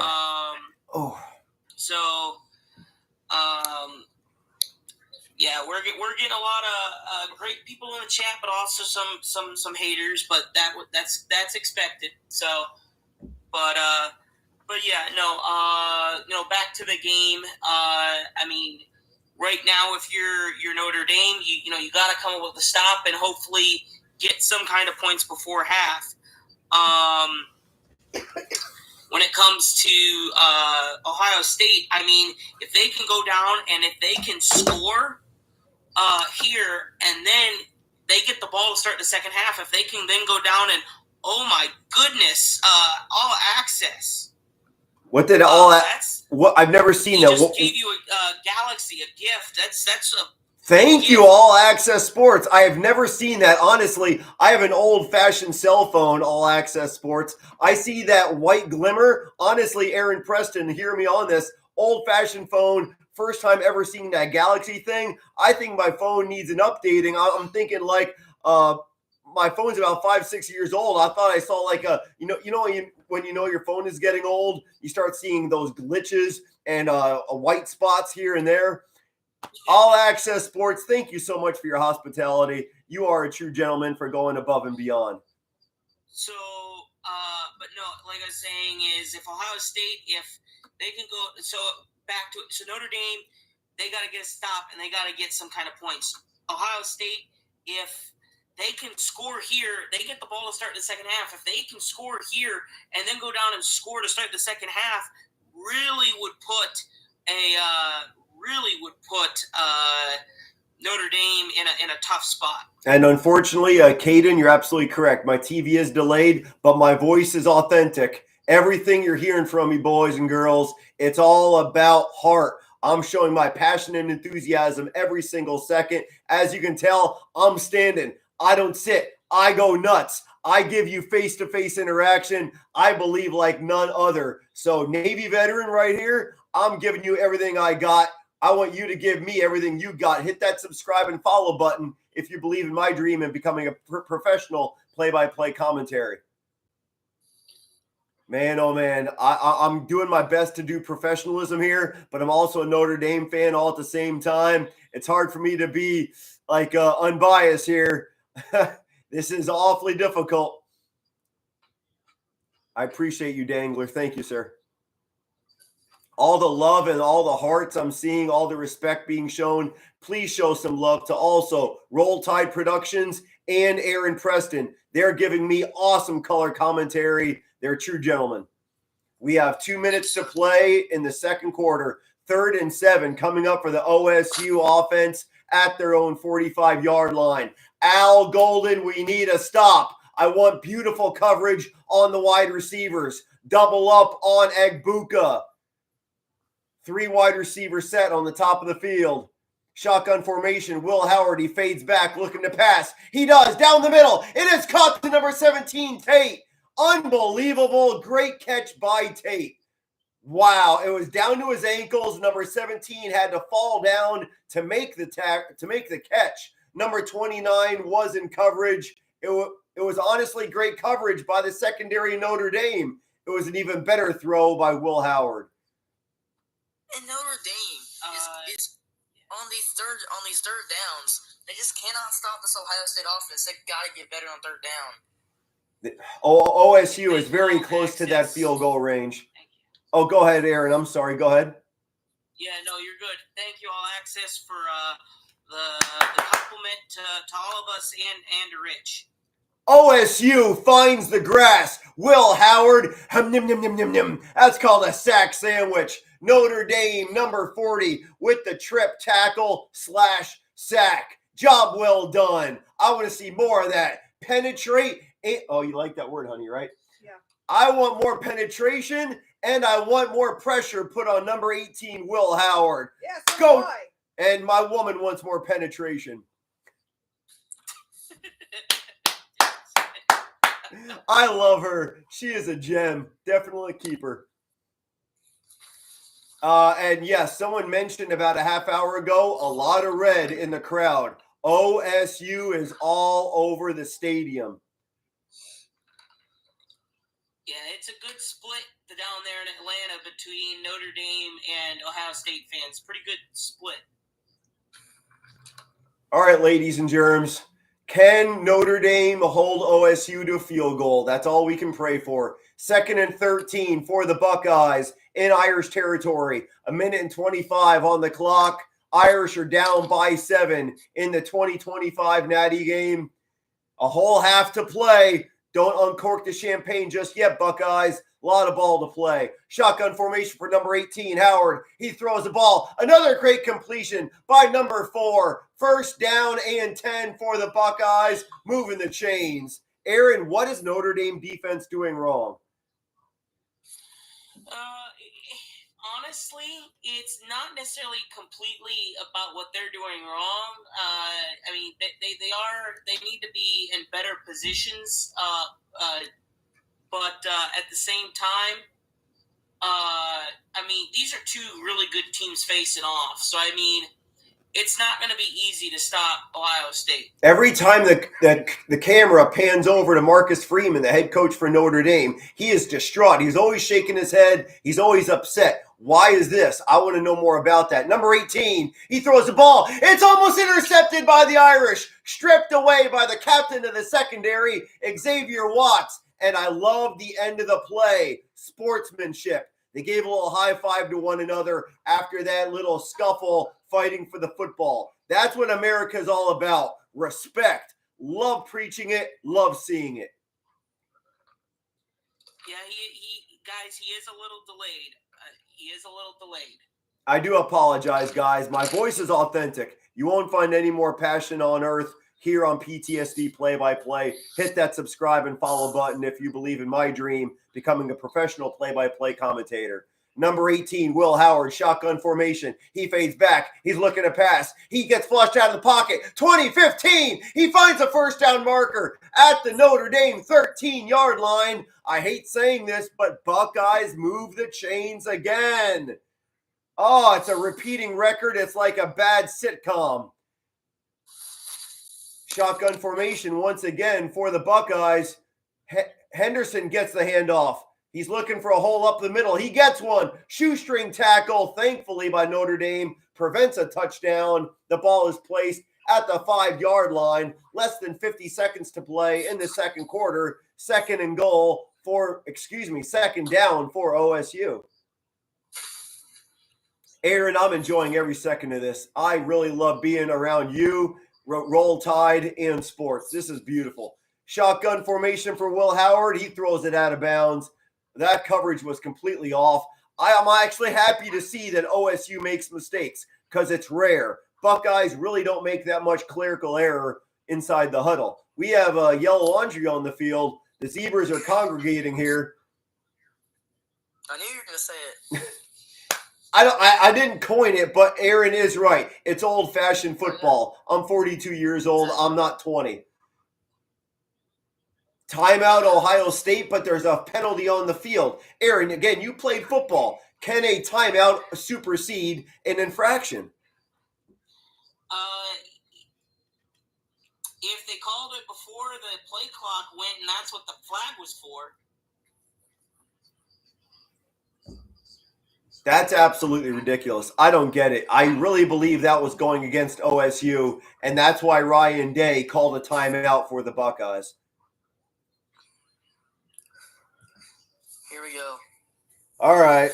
2nd and 4. OSU is definitely knocking at the door, wanting 6 points before halftime. Notre Dame must hold. I've said it before, and it speaks the truth. OSU will be getting the ball first at the second half. There is no way the Irish can afford a touchdown before halftime. Not only will they have the momentum, but OSU has the potential nail in the coffin for the first drive of the second half. Here we go. They're back on the field. 33 seconds on the clock. OSU has one more timeout in their pocket. Oh, boy. Let's see what happens. Let's see what the coverage looks like. 18. He's looking around. He's got 4 wideouts to choose from. Which one will he find? He fades back. He's looking to pass. He throws down the middle. Wide open, number 1, Egbuka. No, that was Judkins. Excuse me. Wide the freak open coverage. What the heck happened? Was that zone coverage completely thrown off? It wasn't man-to-man. Aaron, help me before I have a heart attack. Why was Judkins wide open?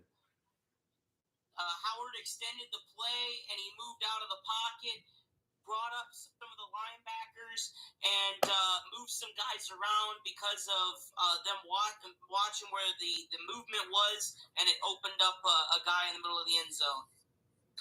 Extra point yet to come. It's currently 20-7. Notre Dame and Marcus Freeman all shaking their heads in disgust. Here comes the snap. The kick is up, and it is good once again. Score is 21-7. Seconds away from the end of the first half in the 2025 National Championship game. I am an Irish fan, but I will respect Ohio State. Give credit where credit is due. Buckeyes are owning the first half. Job well done, Buckeyes. Wow. Yeah, big time wow, Roll Tide. This is disgusting. I don't understand how OSU is owning the defense in Notre Dame. Al Golden, you had all the time in the world to prepare, and preparation did nothing. This is embarrassing. Riley Leonard's just biting his jersey. Either he's hungry for dinner or he's as distraught as I am. Wow. Marcus Freeman, you're talking about him in the comments there. He actually just got a contract extension. He's not going anywhere. Buckeyes with the kickoff. 27 seconds. Will Notre Dame get a field goal inside of 27 seconds, hopefully climbing out of the single-digit number they have with 7? They could get a touchdown. I mean, no. You're right. You're absolutely right. Not too long ago, Jeremiah Love broke one open for a 98-yard touchdown run. Oh, okay. Not this game, obviously, but a game or two ago, Jeremiah Love, the running back number 4. We're going to send it to halftime. All right, let's see what happens here, boys. 27 seconds on the clock. We have shotgun formation for Riley Leonard. That tells me OSU, get ready because Notre Dame wants to come down the field. Quick throw to number 5. Get to the sideline. He cannot. That's going to run the clock. Notre Dame, pardon me. Notre Dame's got 2 timeouts, and they refuse to use them. Why are you using your timeouts? You're just going to throw them away. Notre Dame is going to run the clock to the end of the half.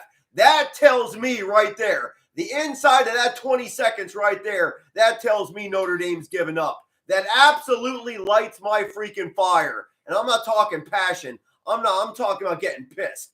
Why in the world would you throw away 2 timeouts when you got 22 seconds on the clock? Call the timeout, run another play. You might be able to get the ball down the field with a 30, 40-yard pass, reach the end zone.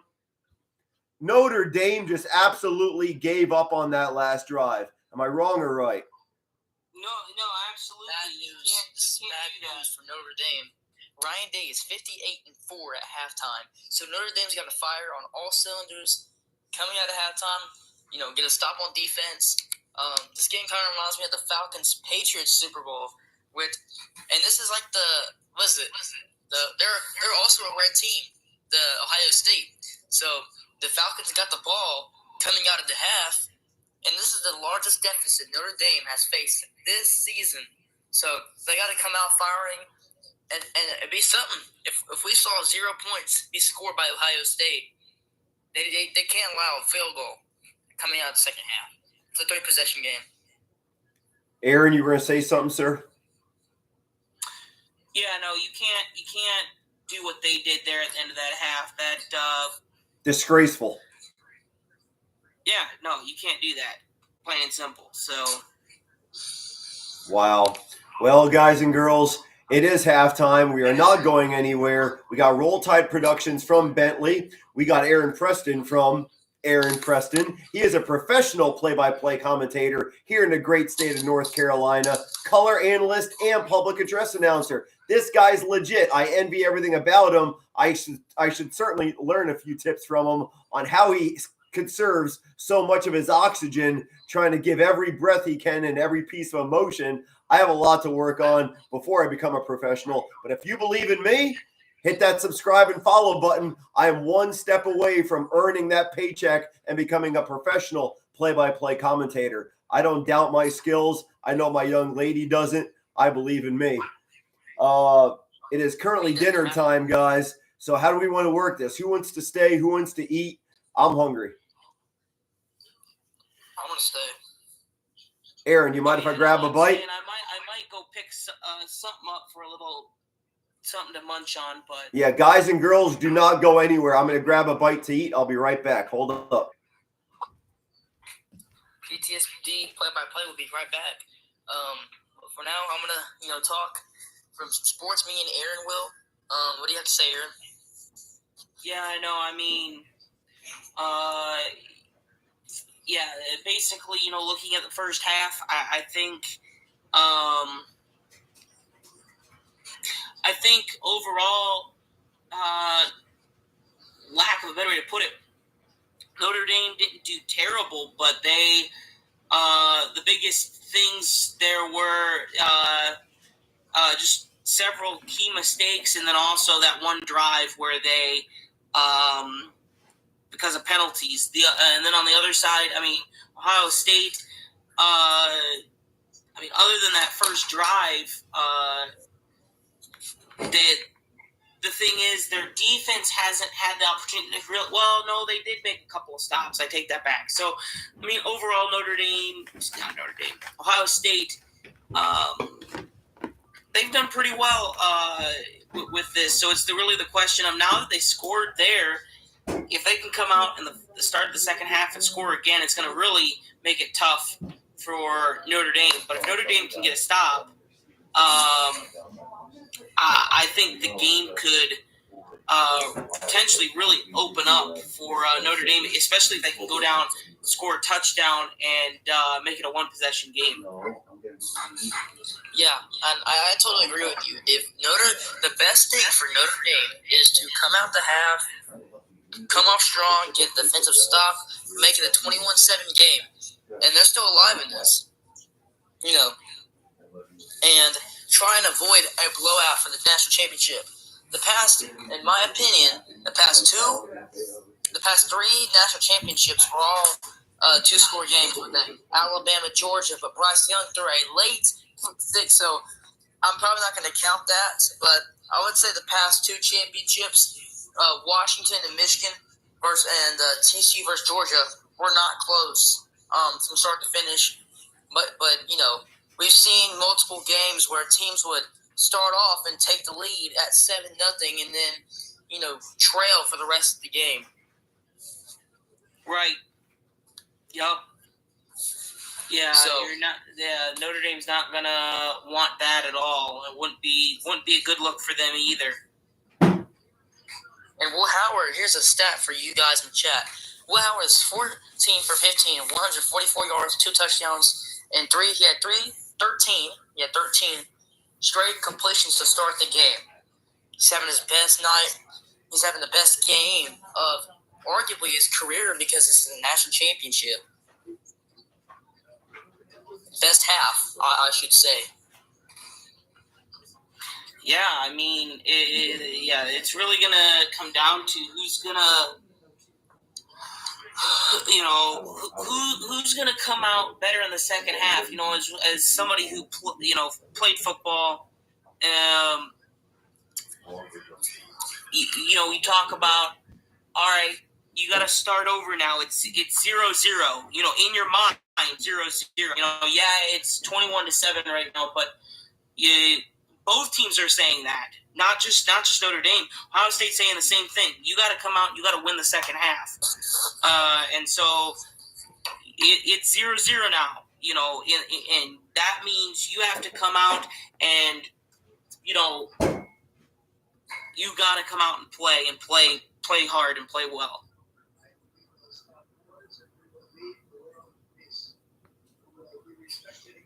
Oh, we got a cat joining the chat.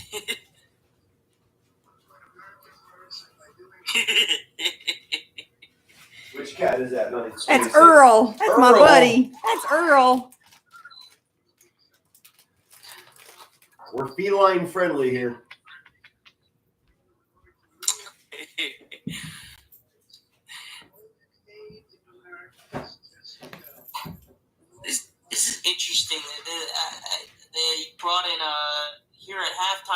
presidential address here.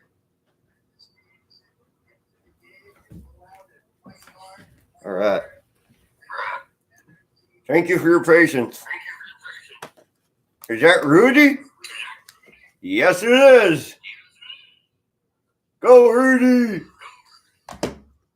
My young lady is so happy that it's the final game of the regular season. Why? I'm sick of watching that movie. Say it one more time. Say it louder. I said I'm sick of watching that movie. She knows, this diehard Notre Dame fan, that's exactly how you pregame. You watch Dan Rudiger. Rudy. You gotta watch it before every game. That's how it's done. I got the grub. I got sandwich, chips. I got some macaroni salad. I'm rocking it out. So, Mr. Aaron, Mr. Bentley, if you want to grab a bite, I'll take over. Yeah, that's what I was about to do. I want to go grab a quick something, so I will be back. Copy that, sir. All right, ladies and germs, we got Bentley. We got PTSD play-by-play. We are currently on halftime right now. The kickoff will resume in about 15 minutes. Score is Ohio State 21, Notre Dame 7. Irish are not out of it. They're down by 14, but it's the Natty title game. That means no holds barred. Anything can happen. Fourth downs going for it. I'm sure of it. Possible trick plays. I see a lot of great nonsense going on.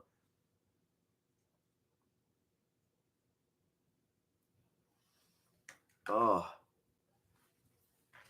All right. So what are you guys having for dinner? We're going to lose? Possibly.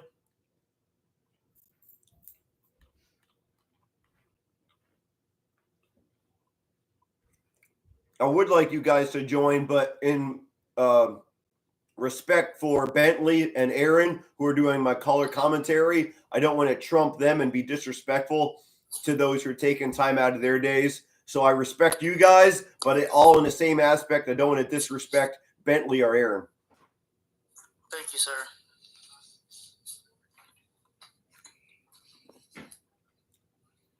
Man, who y'all, since it's halftime, who y'all have for the NFC and AFC championship game? I have.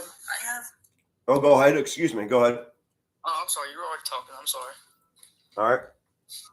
I told my young lady, who is now saying goodnight to me in a very polite manner, if you will. You mean provocative? Provocative. I tried to be polite to the guys, but yes, it was quite the, honey, I'm going to bed. I don't even know what I was saying anymore. Guys, if you have a hot girlfriend, you know exactly what I'm talking about. So I got to be quiet, though, in all respect, though. She is studying to be a doctor.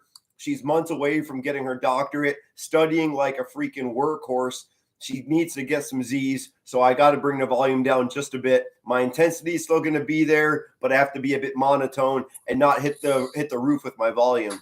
I'm still looking forward to my penetration after you're done talking about the game. Yeah, she wants my penetration at the end of the game. Oh, boy, I think my video just went viral, sweetheart. Back to Roll Tide, though. Back to football, guys. Yes, AFC, NFC, badly. I want this badly. Eagles, Chiefs. I'm born and bred Allentown, PA in the early 80s. I grew up with Rocky Balboa as my role model. We all know what happened in Rocky 1. Balboa got the tie or lost, whatever you call it, to Apollo Creed. Apollo Creed fell in Rocky 2. I want a Rocky 2 scenario in this year's Super Bowl 59 matchup. Chiefs-Eagles rematch, just like in Rocky. Patrick Mahomes is Apollo Creed. He will fall to the Eagles. Chiefs are victorious. Pardon me. Eagles are victorious. I said that incorrectly. Man, oh man, I think I might have just cursed my birds. But guys, you obviously see I'm now just munching. I'm going through that hangry phase. Do you remember that commercial with Robin Williams with Snickers? He had no idea how to call a play. He didn't know what to talk about. He was completely off his rocker because he was so hungry. I feel like I should be in a Snickers commercial because I just gave the blessing to the Kansas City Chiefs, which is sacrilegious to say the least. So I need to eat. So cheers to you.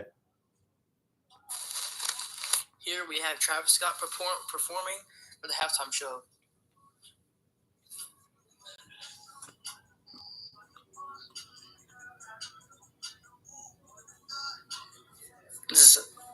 Very.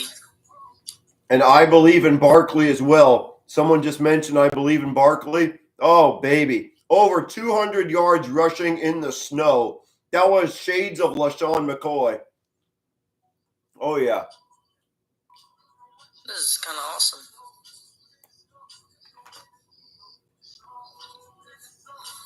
But man, like you said about the band's for Travis Scott is on the field right now. But I mean, for the NFC Championship, if Eagles, no disrespect or offense for Eagles, but if they play the way they did against the Rams, it's not going to get done. And I don't know much from the Commanders because I'm not taking away or disrespecting them, but Detroit didn't show up at all. They did not show up at all. So it's kind of hard to pick the NFC Championship, in my opinion. So, and then I think for the AFC, every time I pick against Mahomes, he wins. Oh, wow. So every time I pick against Mahomes, he wins, and I will not be picking the AFC Championship game this year. But you know who I would pick. Unfortunately, I do. My buddy Chris Lentz, he knows a lot about where I'm from, Allentown, PA. He just mentioned a high school I haven't heard since, oh my gosh, decades, the Whitehall Zephyrs. I feel nostalgic. I'm 42 and now I'm being brought back to like 30 years ago. Thank you, Chris. You're always bringing back nostalgia. I appreciate your friendship. I really don't want to talk about politics. Yes, Donald Trump is our new president. I respect it. I love America. I wish nothing but the best for our country. But politics and religion, this is not the channel for it. Oh yeah, that's for another day. But yep, we're here to enjoy our fellowship, man to man. We're here to just talk football. Anything on your mind, football wise, that's what we're about right now. We work hard for a living. This is our time to relax and lay back. I do like how we got a little sneak peek commercial. It's pretty kind of cool. But yeah, man, back to Ohio State, Notre Dame. Notre Dame needs to get a defensive stop.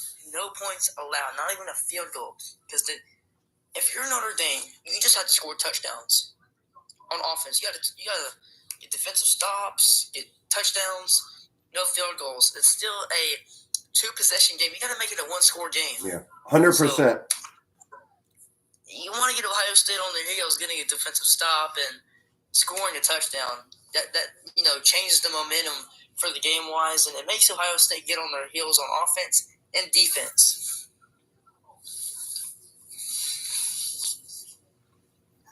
How's that sandwich? Fantastic. I put some hot wing sauce on it, giving it a good bite. We are less than 8 minutes away from kickoff in the second half. Buckeyes are up by 14. I'm trying not to talk too much. It's rude and eat at the same time. So, yeah, roll tide if you want to keep rolling. Oh, yeah. I'm going to roll like the tide, but not this year. So, I think with this game, Notre Dame has got to respond. They've got to click on all cylinders. Ohio State I feel like Ohio State is on their heels a little bit because they could blow this lead in a blink of an eye. Bentley, someone just mentioned on here, I want to mention this, and I want your opinion. How in the world is Ohio State literally owning Notre Dame in the first half when Ohio State Buckeyes lost to unranked Michigan? How is that possible? Well, they didn't just show up. Let's be honest. Ohio State's kryptonite for the past 4 years has been Michigan. And I think the past 3 years got to them. They got to them. They got to their team, their locker room, their program, and it bit them in the butt. And I think, with the playoff-wise, the CFP has not changed anything so far, which is smart because the championship game has not ended. We have not seen the outcome of Ohio State Notre Dame. So I think we do need to do a better job of seeding and picking teams like Indiana and SMU. I think there needs to be a play-in system, so there's no debate, this team should have been in or this team should have been in. And there needs to be a play-in like the NBA. The NBA, you have a play-in system. I'm a Golden State Warriors fan. We're 21 and 21 because we lost that huge loss to Boston by 40. So I think we should get a play-in for sure. So, Indiana plays Miami and Alabama plays SMU. I think they need to go to the system that the FCS has been using for a long time, long time, since I think like the 60s. And it has been good for many years. They should go to a 24-team playoff. So basically your top 25 are your teams, and you have all your conference champions. If you win your conference championship, you deserve to battle for national championship. And then from there, it's because you have 10 conferences plus the best independent team. So that would be 11 quote-unquote conference champions. And then after that, you would have your 14 best teams. Not 14, 13 best teams from there. So I think that would be a fantastic system for them to go to.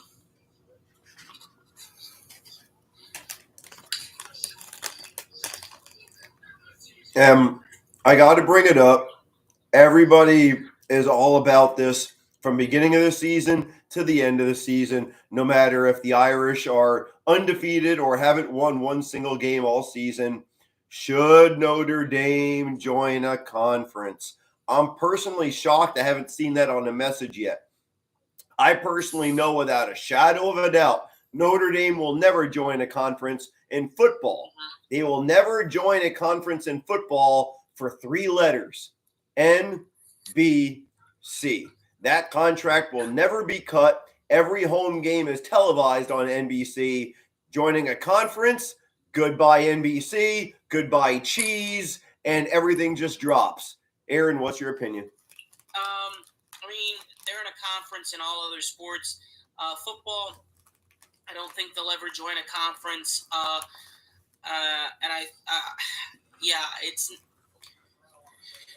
It goes back to tradition. They've always been independent. I've seen several comments in here saying that they should go to a conference. I don't think that they need to, in this sense that they're always one of the better teams out there. Now, I'm not necessarily saying they're like the best or one of the best, but they're almost always good enough, to make, the playoff. And the thing is they're able to they're able to schedule 12 hard games if they really want to and put who they want. Now, with that said, would it benefit Notre Dame to join a conference? Yes, it absolutely could. There's two sides to both coins there. Could it help them? Yeah. At the same time, though, I don't think their schedule would be as difficult. I don't think it would be to where it could really help them in certain senses. So, on the one hand, yes, it could help them, and it could help them because they're that historical program and have a great team. Yes. They could go out and end up winning the conference several years, or at least getting to the conference championship game. But on the flip side,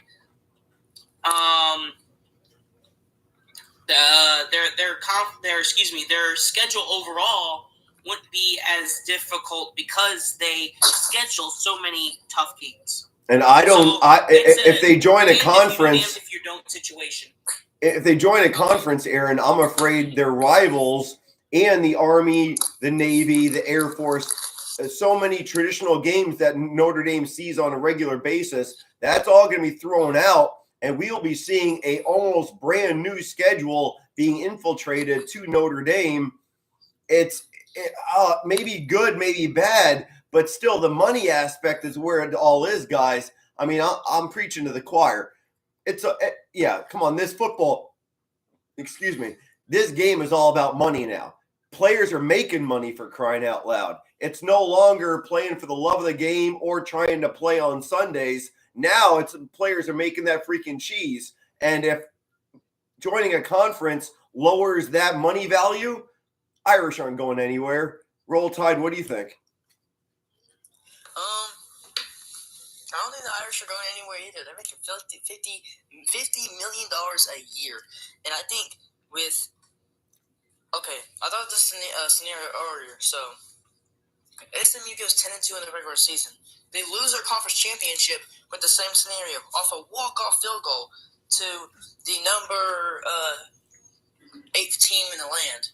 So then and SMU is ranked 16th. Not 16th. They're ranked – let's say they're ranked 11th, and let's say Notre Dame is at 12, at 9-3, and they had the better wins. I would put in Notre Dame. They have the better wins, better strength of schedule, and key wins. Okay, if you're not playing anybody, then why does okay, for example, Indiana, the only ranked team they played was Ohio State.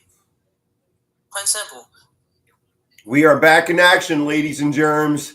In Atlanta, Georgia, the second half of the 2025 National Championship is on the horizon in a matter of seconds. Ohio State, unfortunately, will be receiving the ball once again. Buckeyes 21, Irish 7, and kneeling at the 5-yard line. Aaron, you understand the rule. I can't grasp it. It honestly makes me a little nauseous. Kneeling in the end zone is understood. I don't like this new rule. You're able to kneel inside the 5 or 10. Go ahead. Yeah, I don't like it either. Wait, you can kneel in the 5? He just did. Yes, sir. Ohio State will be getting the ball. Fair catch, and it goes to the 25. Correct. The ball will be placed at the 25-yard line in Ohio State territory. Buckeyes are 75 yards away from the end zone. Irish with four man on the defense. We got a possible, we're looking at a blitz possibly. Yes, here comes Kaiser up the middle. Unfortunately, not in time, but it is deflected by number 15 for the Irish. Number 4 for the Ohio State Buckeyes was the intended target. 2nd and 10 coming up for the Buckeyes. I loved Jack Kaiser. He's the captain of the defense for the Irish. He was back and forth hesitating. Well, should I blitz? Shouldn't I? He did. He got penetration to Will Howard. He made him hesitate, make him make mistakes, and it paid off dividends for the Irish on that drive, on that play, excuse me. Wow. We have 2nd and 10 for the Buckeyes. Will Howard, the quarterback, he takes the ball off the center, hands the ball off to number 1, Judkin. He yanks up the middle. Oh, my God, he is gone. What's the quickest way to go home? Straight to the house. But number 15 for Notre Dame, he does catch up with them at the Notre Dame 5-yard line. I think I can politely say embarrassing. Notre Dame and Al Golden, what kind of halftime speech was that? Guys, fill in. So, I mean, on that play, it was just all motion going one end. And Notre Dame also had a blitz on, so everybody's in that motion. And then you get that cut back, and everybody's on the other side of the field. And so he's got just a whole field ahead of him.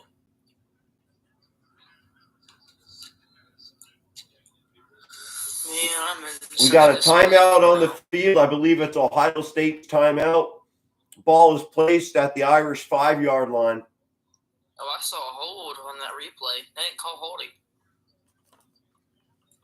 There was a hold. Well, I was going to wait till later to show this. Now that I know I'm not going to jinx it, and it certainly looks like the Buckeyes are going to win it, I'll show you what I was going to wear when the Irish won the national championship.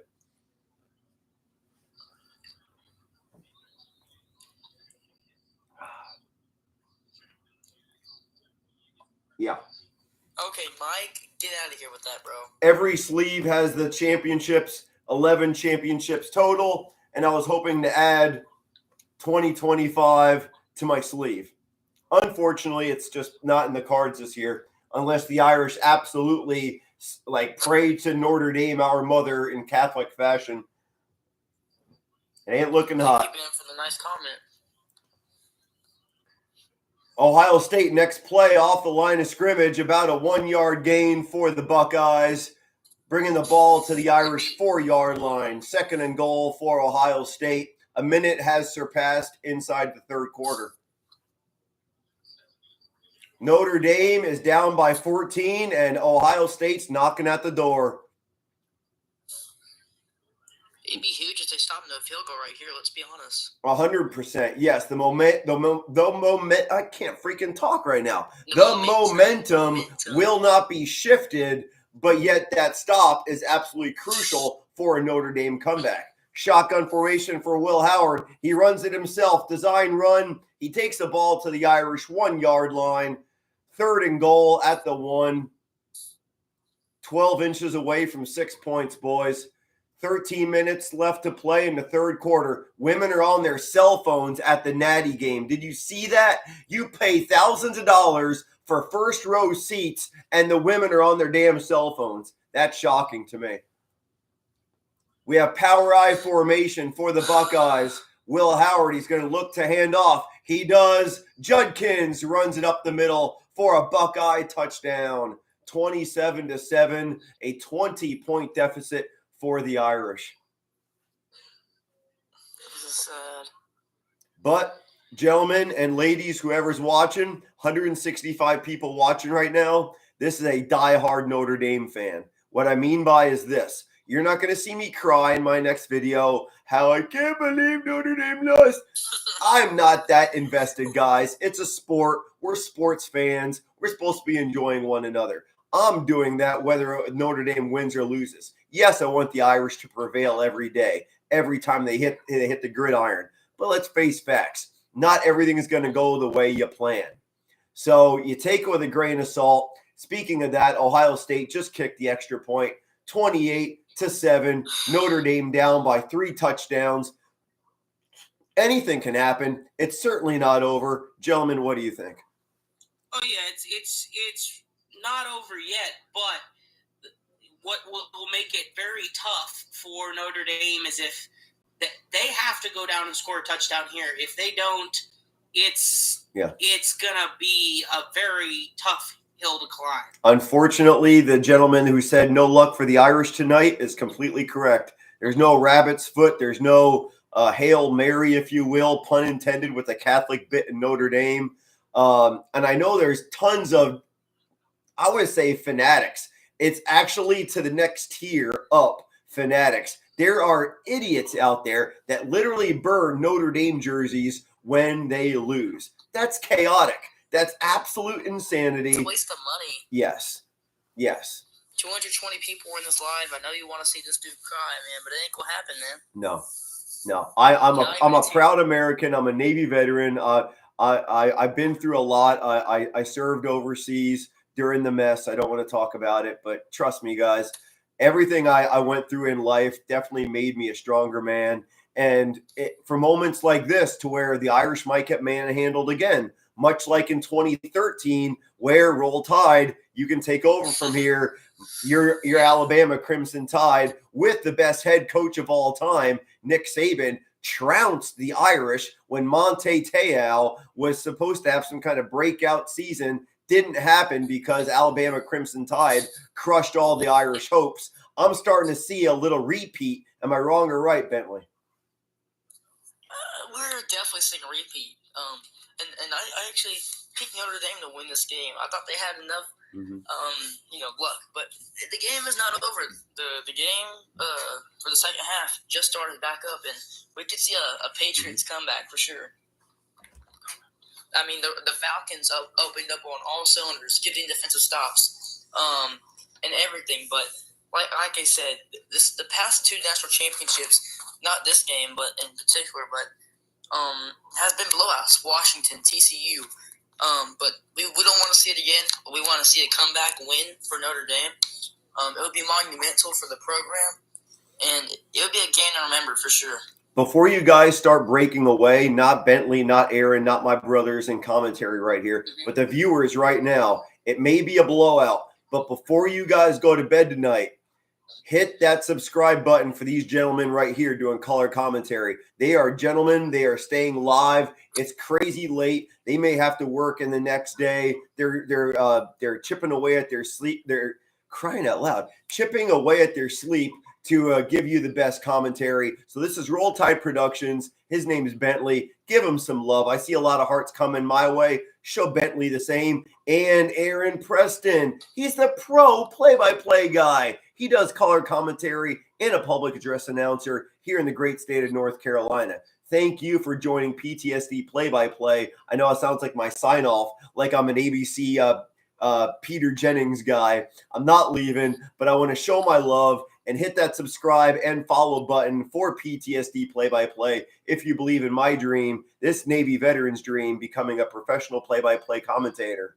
We are back in action. Notre Dame elects not to take the ball. We will be getting the ball at the 25-yard line in Irish territory. And as Aaron politely said, 75 yards away from that end zone, and I want nothing less of it. Aaron and I are in complete agreement. 6 points is absolutely needed for the quote-unquote fighting Irish. I don't see much fight. Do you, Aaron? I mean, I wouldn't say no, but I wouldn't say yes yet.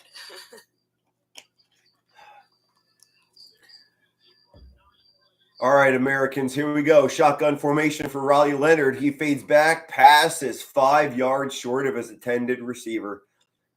Not only is Notre Dame losing, and that's why my volume went down, but remember, the one thing I do love more than sports is my lady, so I'm trying to keep my volume a little bit monotone right now just so she can get some sleep. Yeah, good night, Notre Dame. Unfortunately, I might have to agree with you, Joey. Shotgun formation for Riley Leonard. He needs to pull a rabbit out of the hat. He hands the ball off to Jeremiah Love, and the O-line, Aaron, I think you mentioned you were a lineman. The O-line is not providing any holes for Jeremiah Love.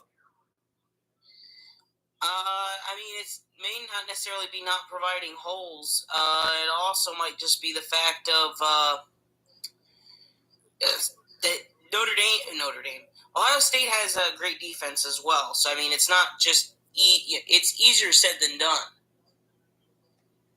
Unfortunately, absolutely true. I'm just a fan. I never laced up pads.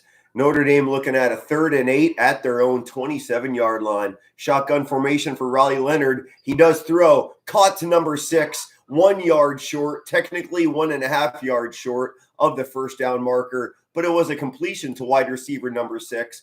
They are going for it. They will not punt. Down 3 touchdowns. Marcus Freeman, he is not being ultra aggressive. He is putting out the punt formation. Riley Leonard is still on the field as the punt formation is being set. That is a determined quarterback. He does not want to give up. Unfortunately, number 13, he is off the field. Punter is on. You got to admire the heart of Riley Leonard. We have a fake punt. It is incomplete for the Irish, and I think Ryan Day smelled it. He is absolutely juiced. The coach for the Ohio State Buckeyes, he is absolutely going bonkers for his Buckeyes, as he should. This is an absolute disaster for the Irish, and job well done by the Buckeyes. I'll continue to do play-by-play, guys, but the cherry on top for the Buckeyes, this really it seems to be too good to be true. It was a great catch attempt by number 6, Fajon. Unfortunately, he did not succeed the ground. It was a catch, but once he hit the ground, the ball popped right out. Goodness gracious, guys.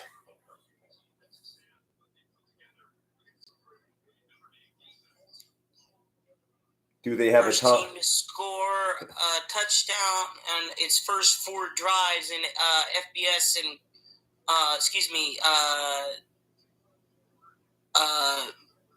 BCS or CFP history? Wow. This is embarrassing.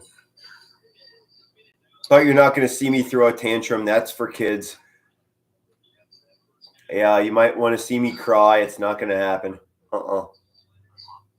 I've seen too much in my life as an old man. You can't break my heart anymore. Notre Dame, they are on defense. Ohio State's got the ball at the Irish 29-yard line, looking at a 2nd and 6 with 10 and a half minutes to play in the third quarter. Will Howard, he runs the ball himself. First down for the Buckeyes at the Irish 22-yard line. 28-7, Notre Dame is officially getting embarrassed at Atlanta, Georgia in the national championship game. Lance Howard, 35-7. Unfortunately, I think I agree with you. My goodness. I'm not gonna say goodbye early. I'll hang in here till the final snap. But this is not one for the weak at heart. You got to be a strong Notre Dame fan to live through these punches. Number 32, Henderson, he gets brought down by a shoestring tackle thanks to number 15 of the Notre Dame defense. Man, guys, don't use the word hate, guys. Come on. I appreciate your love for Notre Dame. Please don't use the word hate. There's enough of that in America. Don't spread anymore.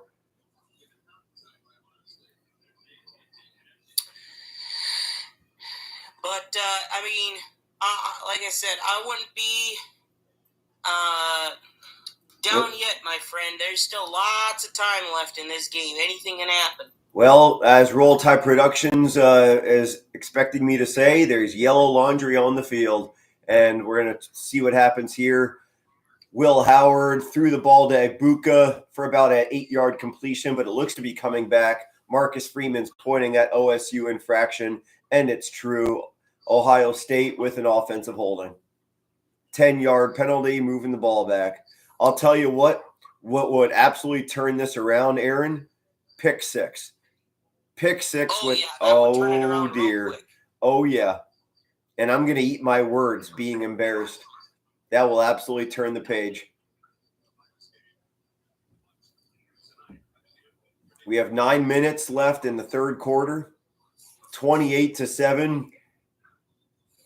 If the Buckeyes find the end zone, I think I can officially say that's a nail in the coffin. Irish need a touchdown and a turnover badly. Hand off to Henderson. He gets about 2 or 3 yards before being brought down by the Notre Dame defense. Third down coming up for the Buckeyes. 3rd and 16 to be exact. I know my energy is depleted a bit, guys. Yeah, Notre Dame is losing, but also I'm trying to be respectful to my young lady who's currently sleeping right now. So thank you for understanding. I'm trying to be a good man while I'm being a good sports fan, if that makes any sense. You got to be respectful to your spouse, plain and simple. They come first, sports second.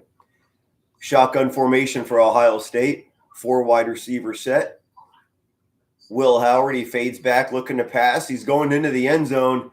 Overthrows his intended target, Tate, number 17, just off his fingertips. Incomplete. Buckeyes, special teams coming on the field. It looks to be a possible 31-7 lead for the Buckeyes if they can convert this field goal. What do you think, gentlemen? I mean, yeah, even with a made field goal, there's still a lot of time left. Yep. So, I mean, anything can happen. I mean, yeah, the momentum is for sure swinging Ohio State's way. If you're Ohio State, all you got to do is just keep up what you're doing.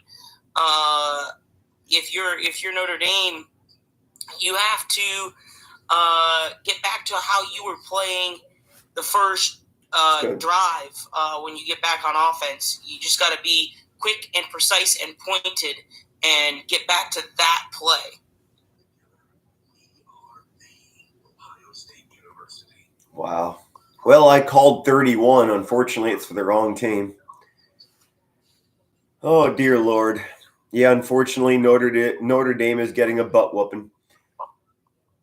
But as Mr. Aaron Preston definitely mentioned, there has been many times with less time with awesome comebacks. We have a lot of time left for ample time for a great comeback. So Notre Dame, don't hang it up yet. Far from over. Third quarter, 8 minutes to play. So we have a quarter and a half left to play in the Natty game. Irish only have 7 points accounted for. That's absolutely sad. I'm back, gentlemen, and man, what, they kick a field goal, right? Yes, sir. Okay. Honestly, there's still time left, but I don't know if there's enough left. Am I the only one upset when I see the stat of 52, 5-2 yards in the air for Riley Leonard? Can't happen. Exactly. Yeah, I think the biggest thing now is, looking to this next drive. If you're Notre Dame, you have to score. You have to score a touchdown. Every single down is fourth down, 100%. I wouldn't go that far, but I agree. I agree with Aaron on that one. I mean, but I agree with PTSD on a part of that. Every play matters. Yeah, absolutely. And that can affect during a 4-play drive, counting a fourth down. So, how much you're not guaranteed how much yardage you're going to get or how much yardage you're going to lose. You can lose yardage by getting sacked or getting a tackle for a loss. I mean, it's like, okay, so when Jeremiah Love got stopped, they lost yardage. Mm-hmm. So, I don't know. It's still like 7 minutes in the third, but we're gonna see what happens. And I think Ohio And State yes, is gonna this is a Rick Meyer jersey right from 1992 when the Irish defeated Penn State in the Snow Bowl. 1992. Lou Holtz and Joe Paterno, two head coaches of superior nature, both of them Hall of Famers. It was an absolute beautiful thing to see at 10 years old. So, yes, the Irish need one of their breakout plays, much like how I quoted the Jeremiah Love, number 4, the running back for the Irish, taking one to the house, 98 yards. The Irish need one of similar nature. All dog, he's Notre Dame, but we got the guy up here is an Alabama fan, and I have no allegiance to a college football team. So no, we're not like all sugarcoating everything to Notre Dame and this. Yeah, I mean, we're not as you're calling us the Notre Dame network. No, we are. I'm giving my unbiased opinion here. So I'm just telling you how I feel. Notre Dame takes the ball into the end zone, and I don't mean a touchdown. The ball is in the end zone, and we're taking the ball out to the 25. Sorry for arguing. Interrupting. I was just somebody said join a conference, bro. Like, yeah, they're not gonna join a conference. I've seen a bunch of those comments. Yeah, we had that conversation before. We're currently in the middle of the game, and we're gonna dive right into what's going on right now. 1st and 10 for the Notre Dame offense, who is in dire need of points. Riley Leonard looking to do something himself. He runs it up the middle himself for a quarterback design run. 5 yards for that play. 2nd and 5 for the Irish. It's nothing to cry about, guys. What's to cry about is when you lose your job. When catastrophic things happen in your life. Save the tears for that. This is sports, guys. Keep that in mind. This is entertainment, plain and simple. It's for us to enjoy your fellowship with your friends, kick back and relax. We have a 1st down for the Irish. Great pass and catch to number 10 for the Irish. Mitchell, great catch. We have 7 minutes on the clock, 3rd quarter. Ohio State 31, Notre Dame 7. 1st and 10 for the Notre Dame Fighting Irish. Looking for something to breathe, something to actually be happy about. Irish fans, they must have left by now. They probably are starting their cars in Atlanta, Georgia. Shotgun formation for Riley Leonard, 4 wide receiver set. He's looking for someone. He gets flushed out of the pocket. He finds number 5. He does get the 1st down. He's actually going to be marked short by a few inches. It's going to be 2nd and inches for the Irish, close to midfield.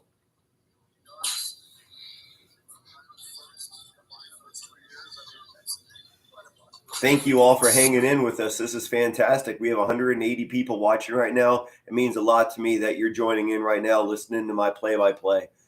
We have Raleigh Leonard in shotgun formation once again. Tight end 88 in motion. We got a handoff to Jeremiah Love, who gets stonewalled. Honestly, guys, if anyone else out there has more internet access, please look up how many yards Jeremiah Love has. I venture to say like 65, no more than 70, no more. He might be having 50 or 60 yards. Jeremiah Love must get more yardage for a Notre Dame victory.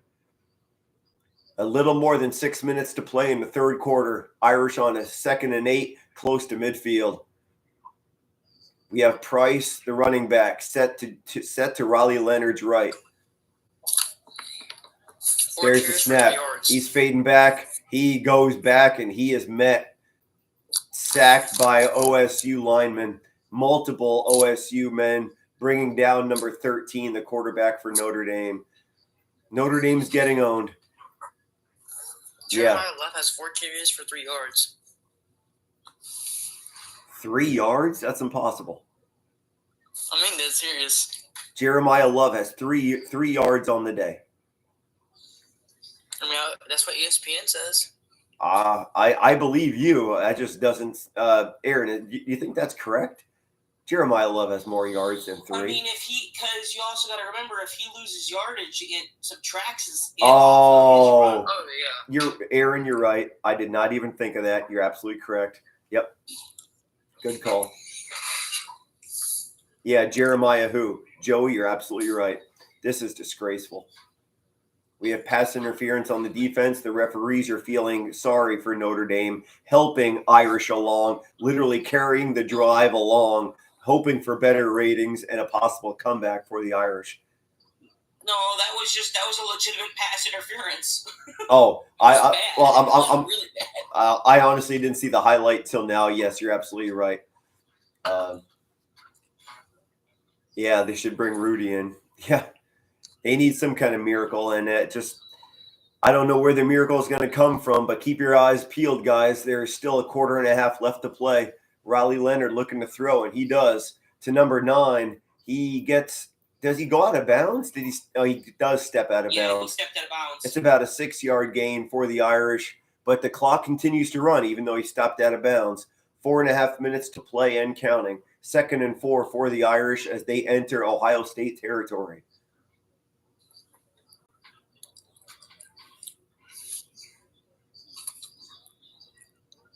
Three wide receiver set for Raleigh Leonard. Number 1, the wide receiver for the Irish. He's in motion twice, actually.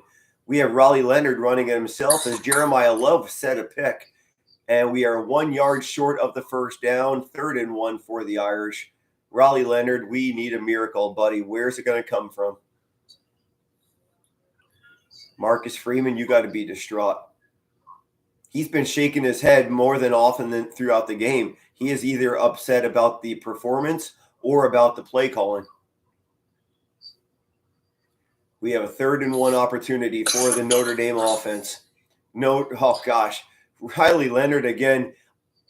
I understand his heart for the team. He got the first down. That was a first down, about a 5-yard gain for number 13 for the Irish. And as I preached before, every time he runs the ball, he's susceptible to an injury, and he just limped into his no-huddle offense. He is absolutely hurting. Sorry for interrupting. Here comes the Ohio State spams. Oh, Ohio State, come on in. I welcome in Ohio State. Guys, we're all Americans at the very end of it. It's all about respect, guys. Here we go. Anybody that wants to shoot any messages out there, just keep it polite. Show respect to one another. We all live in the USA. Let's show respect in America and respect one another. So it was 2nd and 10 for the Fighting Irish with about 3 minutes to play in the third quarter at the Ohio State 34-yard line. Shotgun formation for Raleigh Leonard. 88, the tight end for the Irish. He is in motion. Raleigh Leonard, he does get rid of it. It is caught by number 1. He shades off 2 tacklers, and he will find the end zone for an Irish touchdown. Number 1 gets 6. And they will be going for 2.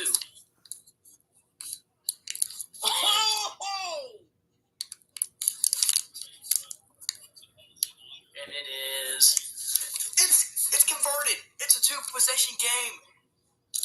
Okay, Bentley, I didn't see it yet, but you heard it from Bentley. The Irish did convert their two-point conversion. Go ahead, guys. If you want to keep talking, I'm actually quite behind sorry, here. I just want to do one play. No. It's one play. It's a two-possession game. No, Bentley, I'm not taking your spotlight. Go ahead. Enjoy it. But, it's a two-possession game. Anything can happen. Like me, all of us said, and y'all are all saying it's over. All it takes is for a stop on defense. If Notre Dame scores, it's a one-possession game. One-possession, yeah, exactly. This game is, far from over. And again, I'm going to make the point. I don't have a team here that I'm pulling for. I don't have a college football team that I specifically cheer for. I have connections to both Ohio State and Notre Dame, and people that I love and care about who love both teams. I'm just giving you my unbiased opinion here and telling you how it is, and I'm just telling you now, game's not over. All Notre Dame needs is one stop. They go down and score again, and it's a one-possession game. Anything's possible here. So someone wrote, what is happening? What is happening is the Irish just scored 6 points, including the 2-point conversion, giving the Irish 15 versus the Ohio State 31. We're looking at a 16-point spread here, as Aaron Preston and Bentley just spoke of. You guys just spoke of it all. Plenty of time on the clock. The Irish need to hold. We need shutout football with Al Golden. I said the name 20 times today, if not more. He is going to be the key factor for a possible 12th national championship for the Notre Dame Fighting Irish. Bro, everybody's saying GG. Hey, y'all watch when Notre Dame comes back. I'm saying this here first. Clip this. Hey, clip this. Watch when Notre Dame comes back. It's one of those things. I've played football. I've been around sports. I work in sports, and it's not the same anymore. That there's people that just think, oh, there's a certain point, and then eventually, it's over, and it's only like second or third quarter. It's like it's not over till it's over. Like, and like I said, I have no team affiliation here. Nobody I'm specifically cheering for. Like, my point is, y'all, if you all truly are Ohio State fans and all you're coming in here to do is troll, all I'm going to say is this, I don't know how this game's going to go. I'm just, we'll see where things happen. But I'll tell you what, if Notre Dame comes back, which we'll see if it happens, but if it does, all I'm going to say is this. Don't come back in here like, what the heck just happened, and start losing your mind over it, because we're going to, you came in here and you were talking trash, and look what happened. So we'll see what happens. That's all I'm going to say. If you're going to talk trash, bro, you gotta take the fate. You got to take the fate. Oh, goodness gracious. Hey, could a championship comeback happen in Atlanta, who the Falcons choked a lead against the Patriots? Let's find out. You could have said catch it, and it's going to be first down and 10. Here comes PTSD play-by-play with commentating. I appreciate you, sir.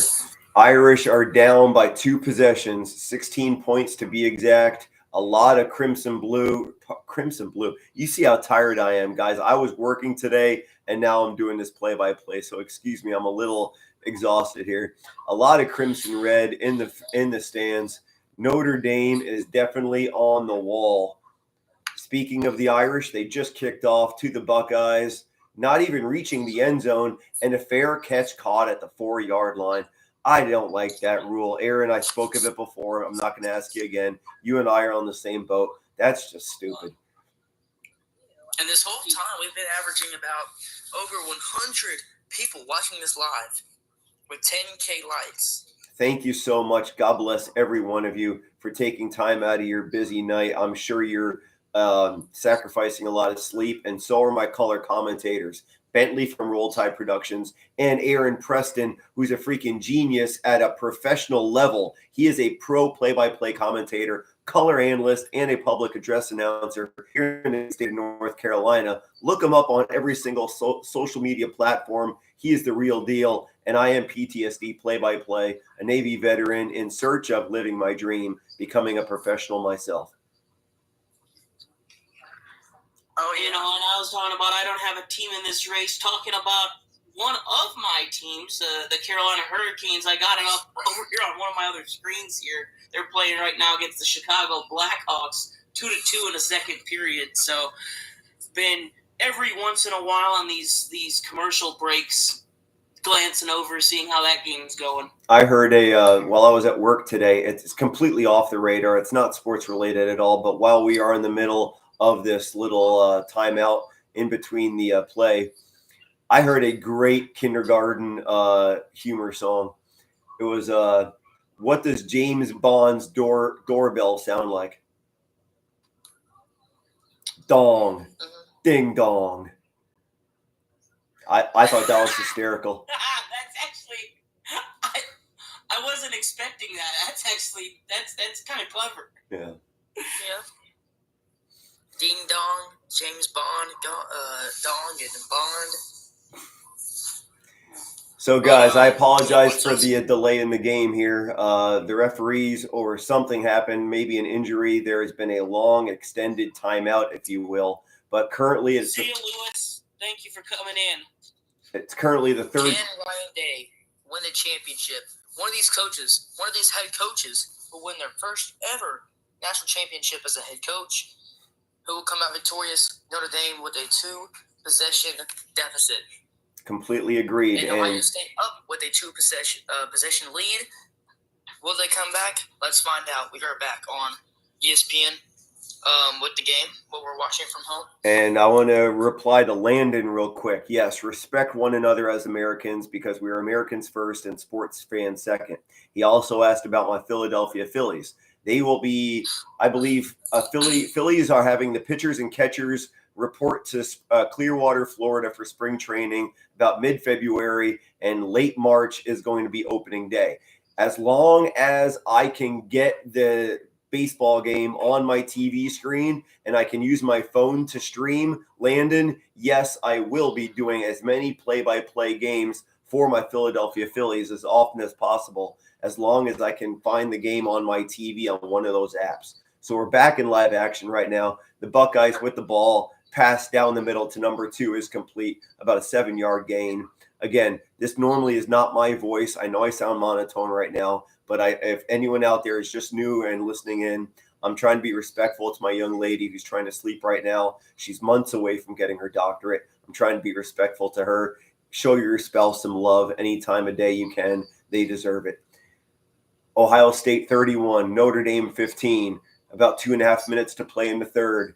OSU with the ball at their own 32-yard line. Will Howard running down the middle. He's a few inches short of the first down marker. 3rd and inches for the Buckeyes.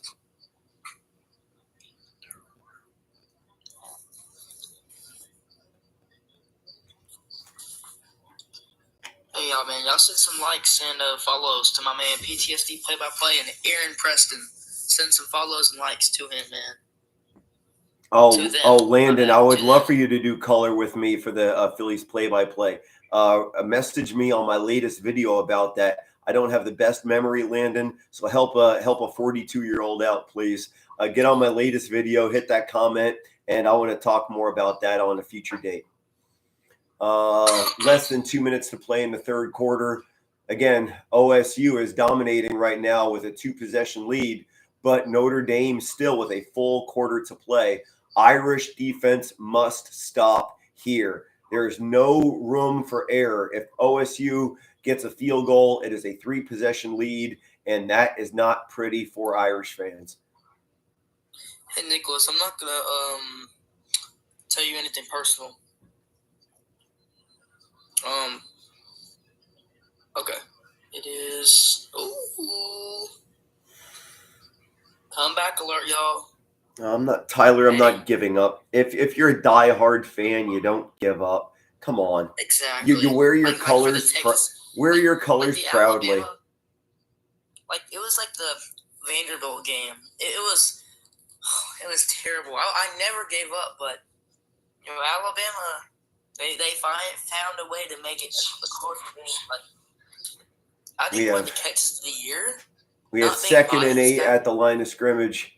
Number 8, oh my gosh, wow, he overthrew his man. It's not often that Notre Dame gets pressure on Will Howard. They finally got a hold of him, making a stupid play, throwing it out of bounds. Will Howard smartly avoiding a sack, though. It seems that we have personal foul, roughing the passer on Notre Dame, and it shades of KC. I'm not calling it as such yet, but I want to see the highlight.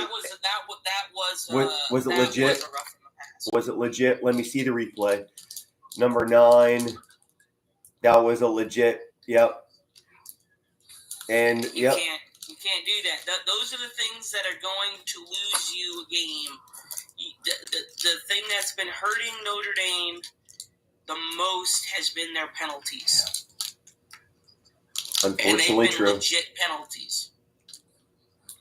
I have a few more followers on YouTube. Welcome in, guys. I know I'm a little monotone right now, but thank you for joining in. I'm trying to be respectful to my young lady sleeping right now. She's catching some Z's after a good night, a good day's worth of studying, going for a doctorate. I'm darn proud of her. After she's done with college, this guy right here, he's going to college, getting that broadcasting journalism degree, and I'm rocking that sports commentary professionally. If you believe in me, hit that subscribe and follow button. The third quarter has now come to an end. Ohio State 31, Notre Dame 15 in the 2025 National Championship game. It ain't over till it's over. As one of my buddies says, Rob Funk, the fat lady has not sung. It's possible. You're going to do it, man. I'm telling you. I don't like how the ESPN commentator on the field is talking to the coaches right now. One's talking to Marcus Freeman. The other one's talking to Ryan Day. There is 1 quarter left in the Natty game, and they are being pummeled by media, national media, completely throwing them off their mojo and their train of thought. Aaron, what's your opinion? Would you be able to repeat that? I had to do something right quick. What was that? That's okay. I'm currently seeing on another side of the screen that both Ryan Day and Marcus Freeman, head coaches of both teams, they are approached by national media for questions in between the end of the third quarter and the beginning of the fourth. My opinion, it's throwing Marcus Freeman off his mojo. He might be thinking something strategy-wise, but yet, oh, hey, you got to talk to this person. It's important. No, what's important is that ring on your finger and raising the banner of being a national champion. What's your opinion? I mean, if it's a quick, couple questions, between quarters isn't a big deal. But usually you only see that before a game and then after the half usually. Other than that, you don't really do it. So I wouldn't understand why they'd have it in the third, after the third going into the fourth. And now they're advertising what is an absolute joke now, the Pro Bowl games. Bring back having an actual real football game after the Super Bowl, and then we'll talk. I agree with that. I just still can't believe, man, Nick Saban's gone, man. Still can't believe that, man. Believe what? I still can't believe Nick Saban retired last year. Well, I mean, with everything with NIL and all that other stuff, and the complete culture change coming to college football, I mean, I don't blame them. Colorado's, the thing I don't like about Colorado is they're overhyped. They were overhyped last year to go 4-8. And what? Okay, here's why also the Big Ten is the best conference is because Nebraska earlier in the year destroyed Colorado.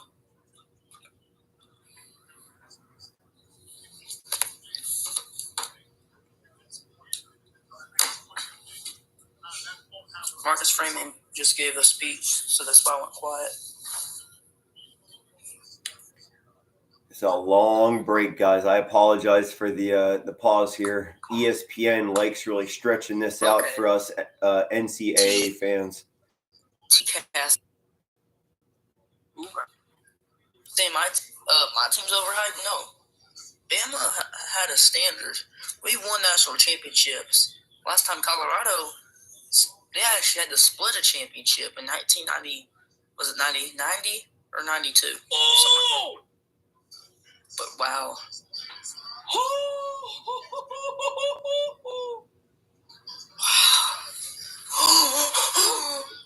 All right, gentlemen, here we are. Beginning of the fourth quarter. 15 minutes left in the lives of Notre Dame. Can they pull that rabbit out of the hat or rub that rabbit's foot? Anything with a fuzzy tail, I'm completely on board with. They need the luck of the Irish to pull off this 12th Natty championship.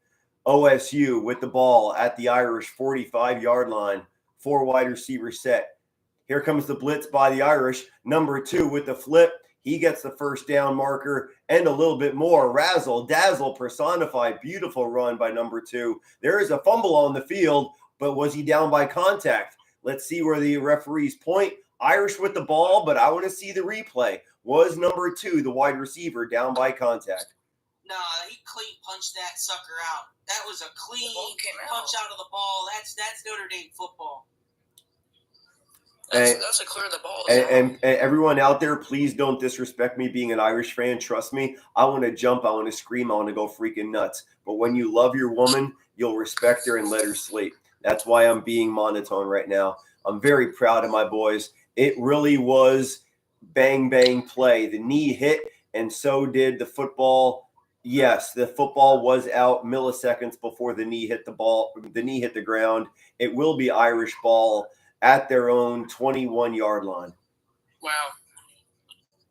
This is huge right here. This is the turnaround that Notre Dame, if they play their cards right, can be huge. They go down and score a touchdown here. They're right back in it. They have to get the 2-point conversion, too. That's correct. Yep. All right. Buckle up, ladies and germs. This is going to be a beaut. Everyone out there was telling me to go home, turn it off. It's over. Goodbye. No, not so much. I think y'all are eating your words now. This ain't over. The ruling on the field stands. First down, Notre Dame at their own 21-yard line. Here we As go. an Ohio State fan, you have to be pulling for Notre Dame for the comeback.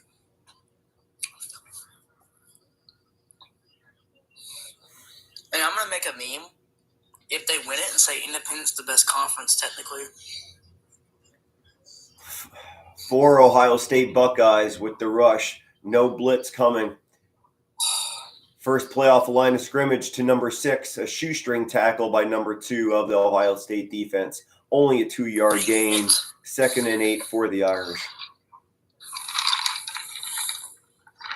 By the time the next play arrives, it'll be 14 minutes left in the fourth quarter. Both teams, Ohio State has 2 timeouts.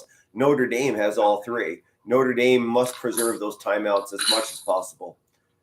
3 wide receiver set. Shotgun formation for Riley Leonard. He fades back. He's actually getting flushed out of the pocket. He's still looking for someone. He does throw it away. He avoids the sack. Smart man. Wow. I'm sorry.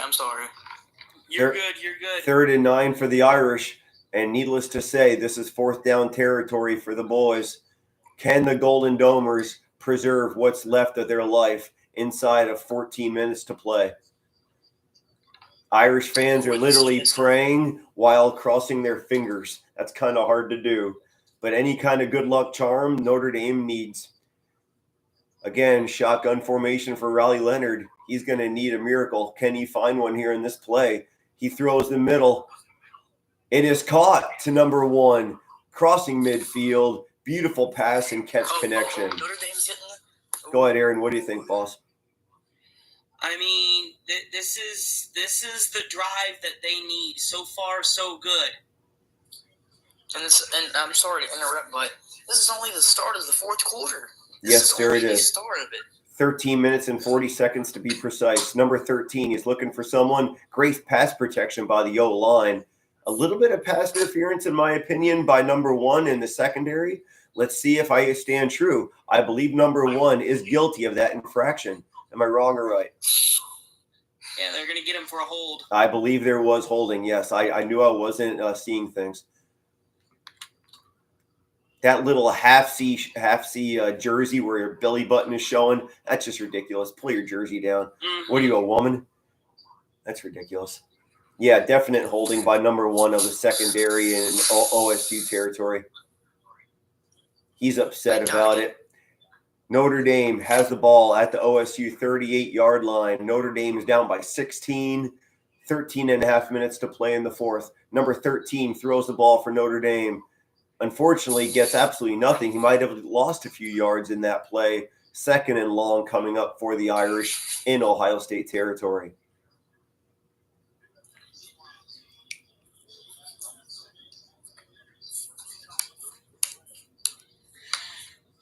If my Irish pull off this victory and an amazing, dramatic comeback, I think all bets are off. I'm going to scream to high heaven, and Annie is going to kick my ass. Oh, you got it. So we have a 4-man rush for Ohio State. Notre Dame, shotgun formation for Riley Leonard, 4 wide receiver set. He does not fade back. It was a design run. He takes the ball maybe about 2-3 yards up the middle. Third and long for the Irish. Clock continues to tick. Riley Leonard is 12 for 19 in the air, 134 yards receiving. That is beautiful. I want to see 200 by the end of the day. And only 2 receptions by number 1 Greathouse. I don't like that stat. Greathouse needs to touch the ball more often. The ball is placed at the OSU 40-yard line.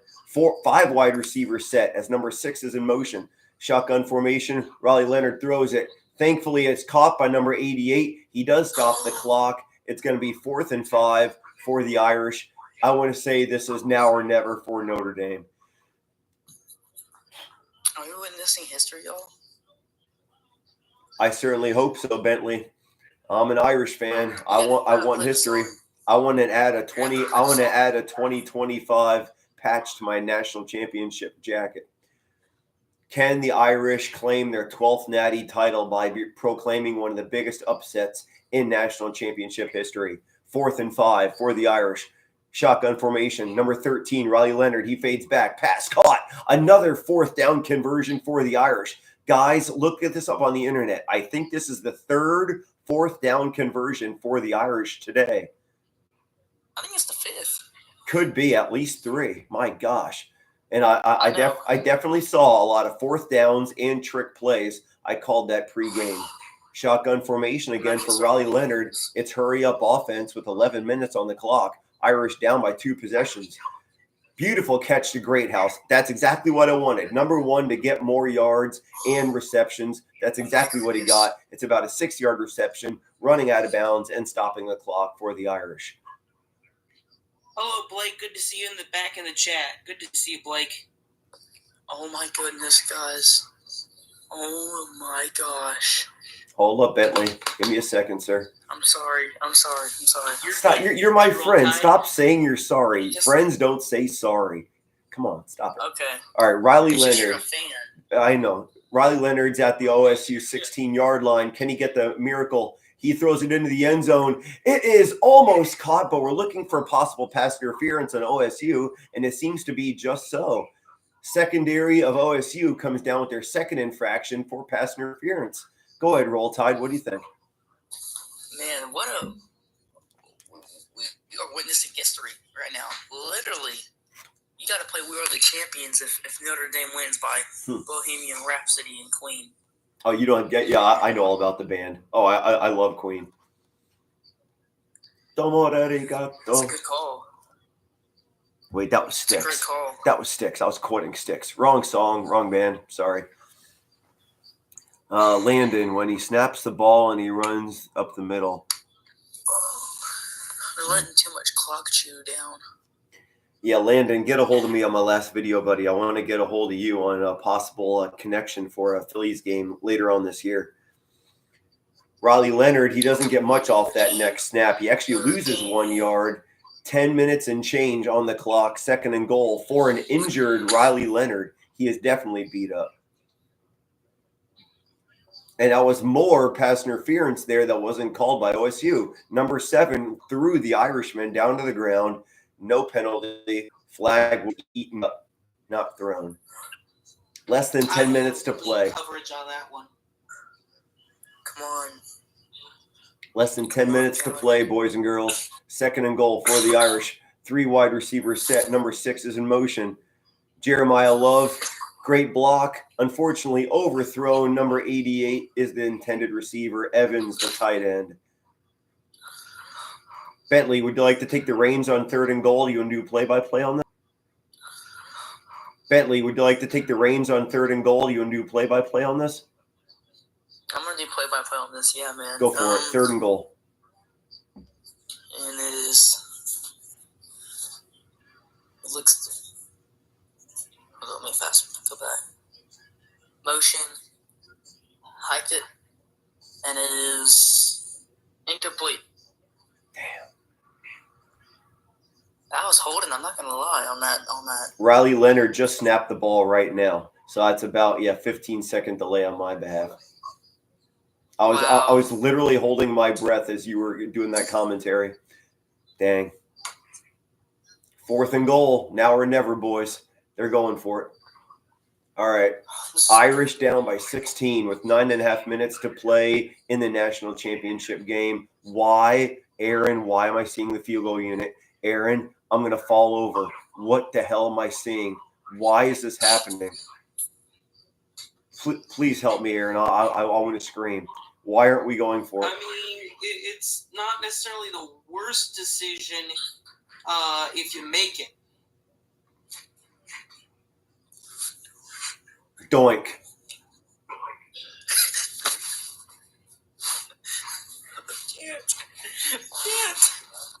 Doink.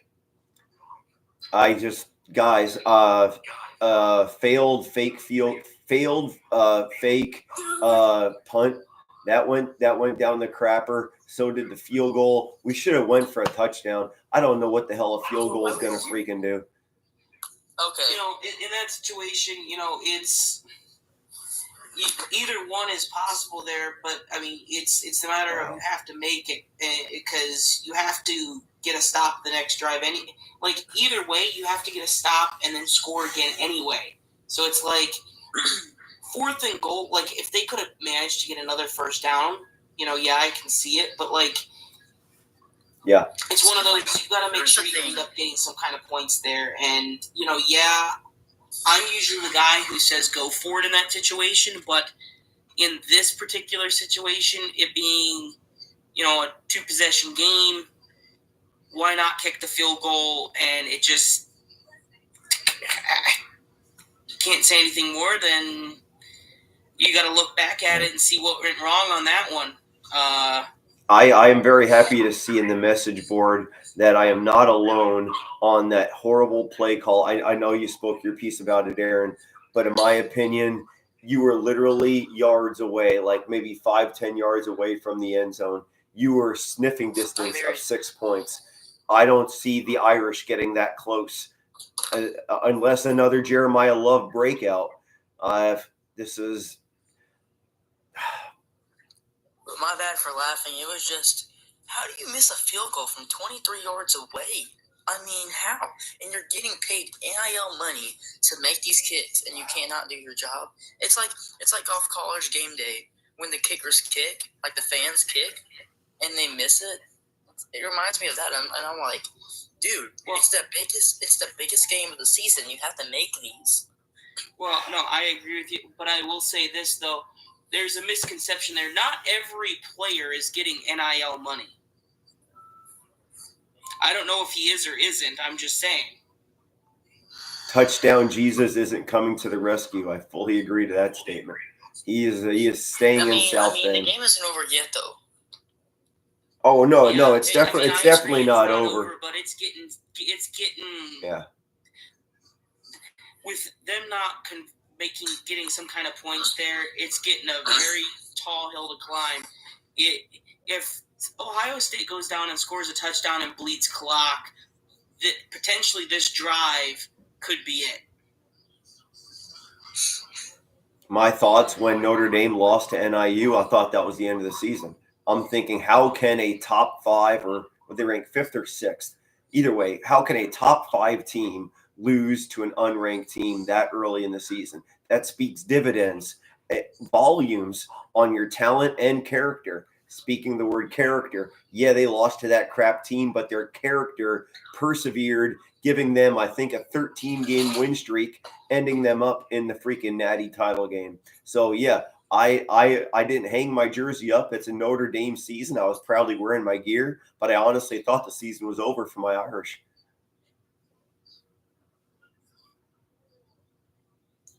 The Buckeyes will have possession at their own 20-yard line, handing the ball off to Judkin. He gets absolutely nowhere. Clock will continue to run, close to 9 minutes to play in the fourth quarter. Irish still down by 16. It's a 2-possession game, but for crying out loud, the Irish keep running into a wall. They're stubbing their toe on purpose. Why would you purposely hurt yourself? I don't know. That seems to be the Irish way of thinking, and it's sad to see as an Irish fan. They deserve better. Irish fans deserve better. How do you miss that field goal? I can't get that out of my mind. Here comes another blitz package by the Irish, but unfortunately, Will Howard, he finds a hole through that blitz. A 13-yard scamper up the middle. Number 18 moves the chains for the Buckeyes. Guys, this is just outrageous. No way is this happening. I just can't believe this, man. Missing a, short field goal? Come on. To be honest, I would have went for it. Yeah, I like that one message. Yeah, the guy had one job. I mean, I would have been okay either way with what they did, but you just would have had to convert, and it's the thing that's going to be talked about there. Because it doesn't matter, even if, say, they went for it, and they didn't get it. It's like, then the question would then be, why didn't you kick the field goal? Exactly. So it's one of those situations, damned if you do, damned if you don't. Third down, right here, it's big. This is for all the marbles, in my opinion. Well, go ahead, Bentley. You're seeing more than I, and I'm really behind on my feed here. So Bentley's going to take over for play-by-play, guys. Have at it, Bentley. I'm here for you, buddy. All right, man. Thank you. It's about 33.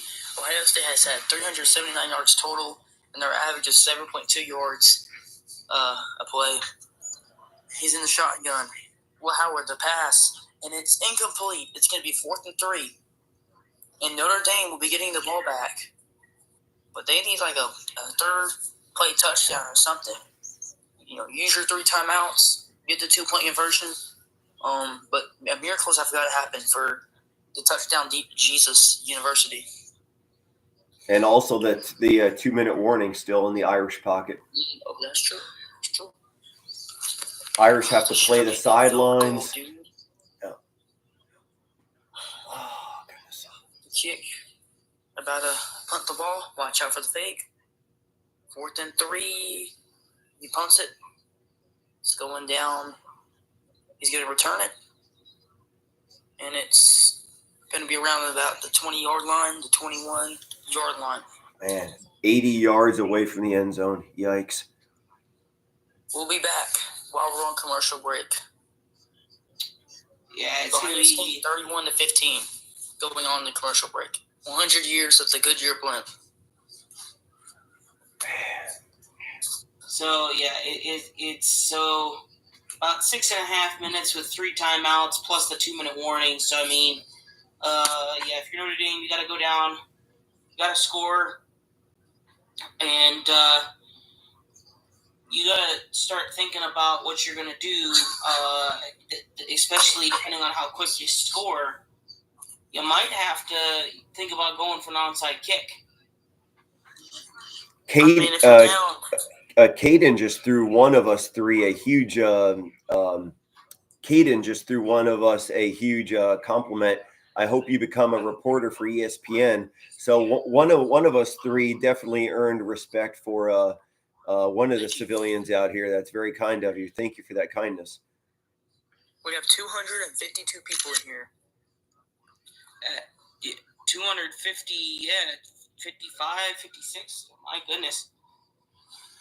Thank you for joining in, guys. Let me introduce everybody. We're not leaving anytime soon. You're watching Roll Tide Productions. His name's Bentley. You're watching Aaron Preston. Yeah, he's from Aaron Preston. That's his name. Yeah, cute, right?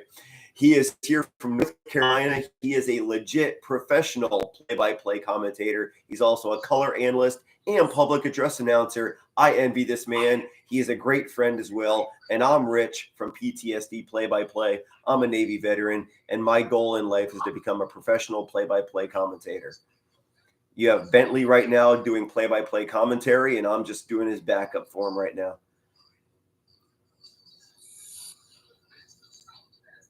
We're currently in a commercial break, 31-15, Irish down by 2 possessions. Smiley face with a compliment. Thank you, man. Much appreciated.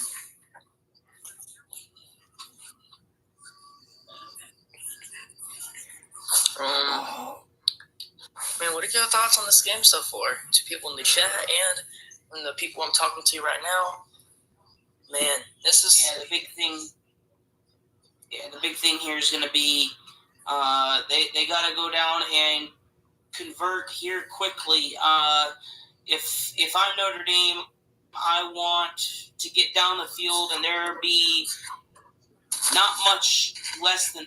I would prefer not any less, but if anything, no less than give or take about 4 minutes left on the clock. You want this to be a quick drive, and then you gotta start thinking about a possible onside kick. the doink field goals, man. Taunting me. Yeah, that hurt. What really hurts is Jeremiah Love. He's non-existent. I can't believe he only has a few yards. That is absolutely uncalled for. No way, no how should that be acceptable. And unfortunately, Price, his counter partner in the running back field, he didn't exactly provide much help either. So the bread and butter for the Irish, the running game that's been their go-to all season, has been put to a stop. Wow. This is unbelievable. I thought this would be a much closer game. But I was right. I said one team. I picked Notre Dame to get 31 points. So if it happens, I said, you know what? Notre Dame did score 31 points. If one Notre Dame wide receiver breaks coverage, it could be a game changer right here. Absolutely. So what do you got, Roll Tide? You doing the play-by-play or am I? I can even step in too. Go ahead, Aaron. Give us your play-by-play, Aaron. Do it, Aaron. All right, Leonard, shotgun back for the pass. He's got just a little time. Delivers over the middle, and his tight end's got it. Oh, my goodness. Here he goes down the field. He's down to the 40 and gets down to the 30. Evans on the catch and a big play there. Notre Dame, a wide-open route there in the middle. Great in route there by Evans and wide open for a big gain, and now they're back up to the line. Hurry up offense. Hurry up offense, yes. Leonard in the shotgun. Love back with him. Back for the pass. Leonard under pressure, and down he goes. Taken down with a four-man rush. 3 men got back to him, and they got to get back up to the line here quick.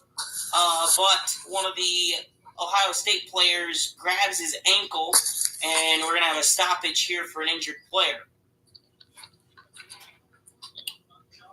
Yeah, AAC Sports Fantasy, or Fanatic, excuse me. AAC Sports Fanatic. He is absolutely crying over how you are so ahead of everyone else.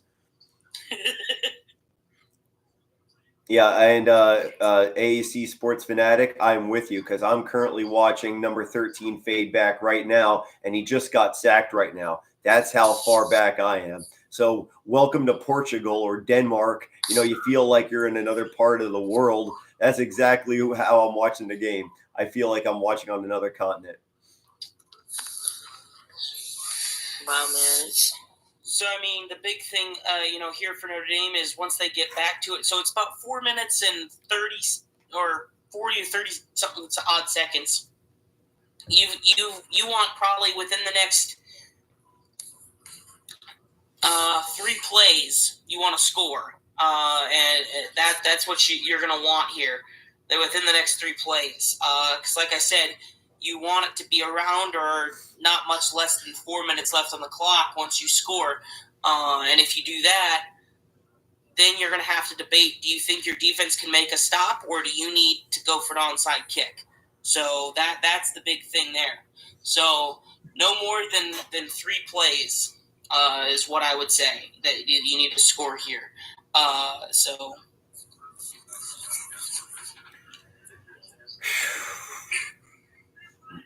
I'm literally like crossing my toes.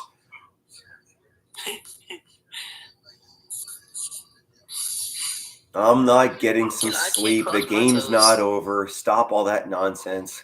There's still 9 minutes. Wow, I felt like it was 9 minutes. There's still 4.5 minutes to play. Irish are knocking at the door for a scoring opportunity. It's plenty of time to make a miraculous comeback. Who's crying? Bro crying? I ain't crying. I'm a diehard Irish fan. I take my licks, and I'm proud to be an Irish fan. Becoming an OSU fan. Aaron, there are so many mean people out there. They're not being like, hating or anything like that, but where do these people come from? I don't know. They're called trolls, I think you mentioned. They're literally stirring the pot just for our own amusement. And okay, do whatever you want to. I'm not going to feed into your frenzy. Yeah, it's just stuff you got to deal with, but... Oh, goodness. So the Irish definitely are not going home quietly. Down by 16 at Atlanta, Georgia in the 2025 National Championship game. It's going to get wild, guys. It's not over. All right. Well, we're back with 4:44 to go in the fourth. How do you like that? I expected a Matt Damon. How you like them apples? Right. So 2nd and 12 here for the Irish. Leonard back in the shotgun with Love, 3 wide receivers and a tight end split out. Leonard with a quick screen pass out to his man, and he'll gain about maybe about 4 yards there. Clock is still running. They got to get up to the line here. 3rd down and probably about 8. They're going to say 9. And at this point, Notre Dame has to go no huddle. Leonard. Oh, he heaves this one, and it's caught! It's caught for a touchdown by Notre Dame! Yo! Oh, cheer for old Notre Dame. Wake up the echoes cheering her name. Send a volley cheer on high. Shake down the thunder from the sky. Whether the odds be great or small, old Notre Dame will win overall. While the loyal sons are marching onward to victory. There you go, boys. So they're going to go for 2 here. 4:15 to go, left to go in the fourth. They're going to line up for 2 here. If you don't get the 2-point conversion, you have to onside kick it without a doubt. Oh, yeah, no, without a doubt. All right, this to make it a 1-possession game. Ohio State teams on the feet. The pistol formation. Tight end out. Oh, he goes under center now. It's a end around play. Oh, no, it's a wide receiver pass, and a 2-point conversion is good. It's an 8-point game. Wow. 3 timeouts plus the 2-minute warning. 4:15 left. Notre Dame might not have to kick it onside here if they can get a 3 and out. Oh, my goodness. It's a ball game again, folks.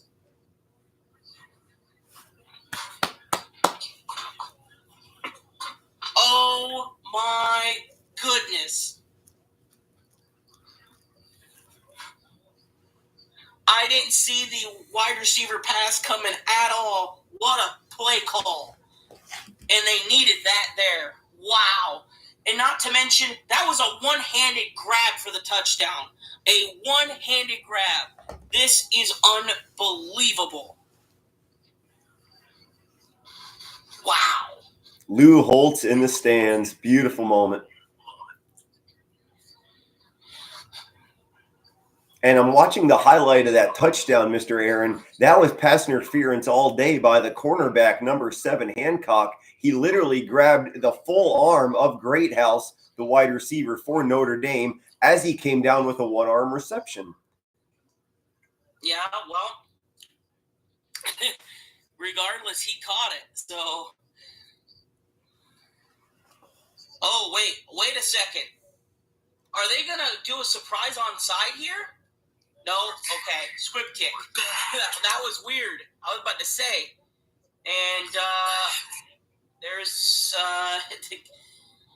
so guy got back there and was able to get there, and then he just kind of froze, and now he's brought down. So it'll be 1st and 10. The ball's going to be around the 23-yard line, give or take. At least that's where they're positioning here. And Ohio So State. now, if you're Notre Dame, there's 4 minutes and 10 seconds. You have all your timeouts plus the 2-minute warning. Plenty of time. 10 seconds. You have all your timeouts plus the 2-minute warning. Plenty of time. So now Will Howard and Ohio State going to see if they can't end this one here. But, again, we will see. Momentum starting to swing towards Notre Dame. We'll see what happens. Single back formation. You got 2 tight ends to the left. Man in motion. Yeah. Howard hands it off. And Judkin is only going to gain about 2, maybe 3. Be 2nd down. They're going to waste some clock here. And Landon, the reason I'm not doing the play-by-play isn't because I'm not Landon. The reason I'm not doing the play-by-play right now isn't because I'm not able to. It's because Aaron and Bentley, my color commentators, they are ahead of the game, and because it's at a crucial point in the game, these two should definitely take the horns and take the steering wheel for the final 5 minutes of the game. Ohio State, 2nd and 7. For all the marbles, here we go. This is to keep the drive alive. Ohio State's going to get around the edge, and it's a 1st down, Ohio State. Yeah, you got Will Howard there with the quarterback. Oh. Designed run there. Not sure if it was an option play. And we've got injured Notre Dame player. So, all right, it'll be 3:17 on the clock. They're going to figure out what's going on there. And he's now coming off the field here. I think it's cramps is what I'm thinking. While we are in a pause on the game, I want to introduce everybody. While you're watching PTSD play-by-play, we got 2 gentlemen right here doing also color commentary and play-by-play for Roll Tide Productions. His name is Bentley. Give him some love on Facebook, TikTok, all those platforms. Speaking of another gentleman, right underneath him right there, Aaron freaking Preston, play-by-play professional here in North Carolina, also color analyst and public address announcer. Not only is he great with the voice, but he's also a great friend. Show him some love on social media platforms. And this is Rich, PTSD play-by-play. I'm a Navy veteran in search of going professional in the sports commentary world. If you believe in my voice and my dream, hit that subscribe and follow button. God bless America. 1st and 10 for Ohio State. Here we go. In shotgun formation, they're going to motion the tight ends over, and they're going to run. And it's maybe a loss of 1. It's maybe a loss of 1 for the Ohio State Buckeyes and Will Howard. The clock is ticking down at 2:40. Play clock at 30. Wow. What a stop on that play for the Notre Dame defense, the Fighting Irish. They're definitely fighting to win this national championship. So timeout called by Notre Dame there. 2:40 to go.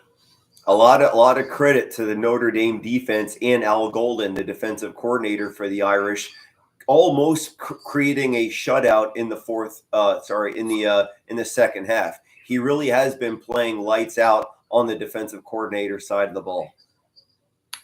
Especially for Kalen DeBoer, leading Ohio State to win this game. No, I'm just playing. Kalen DeBoer sitting at home right now. But yeah, Ohio State fans are on their heels. They're praying. But you know what Notre Dame's got? Touchdown Jesus. Speaking of heels, I've been standing and bouncing for quite some time now. My feet are freaking killing me. Oh, my feet are killing me too. I'm standing up right now.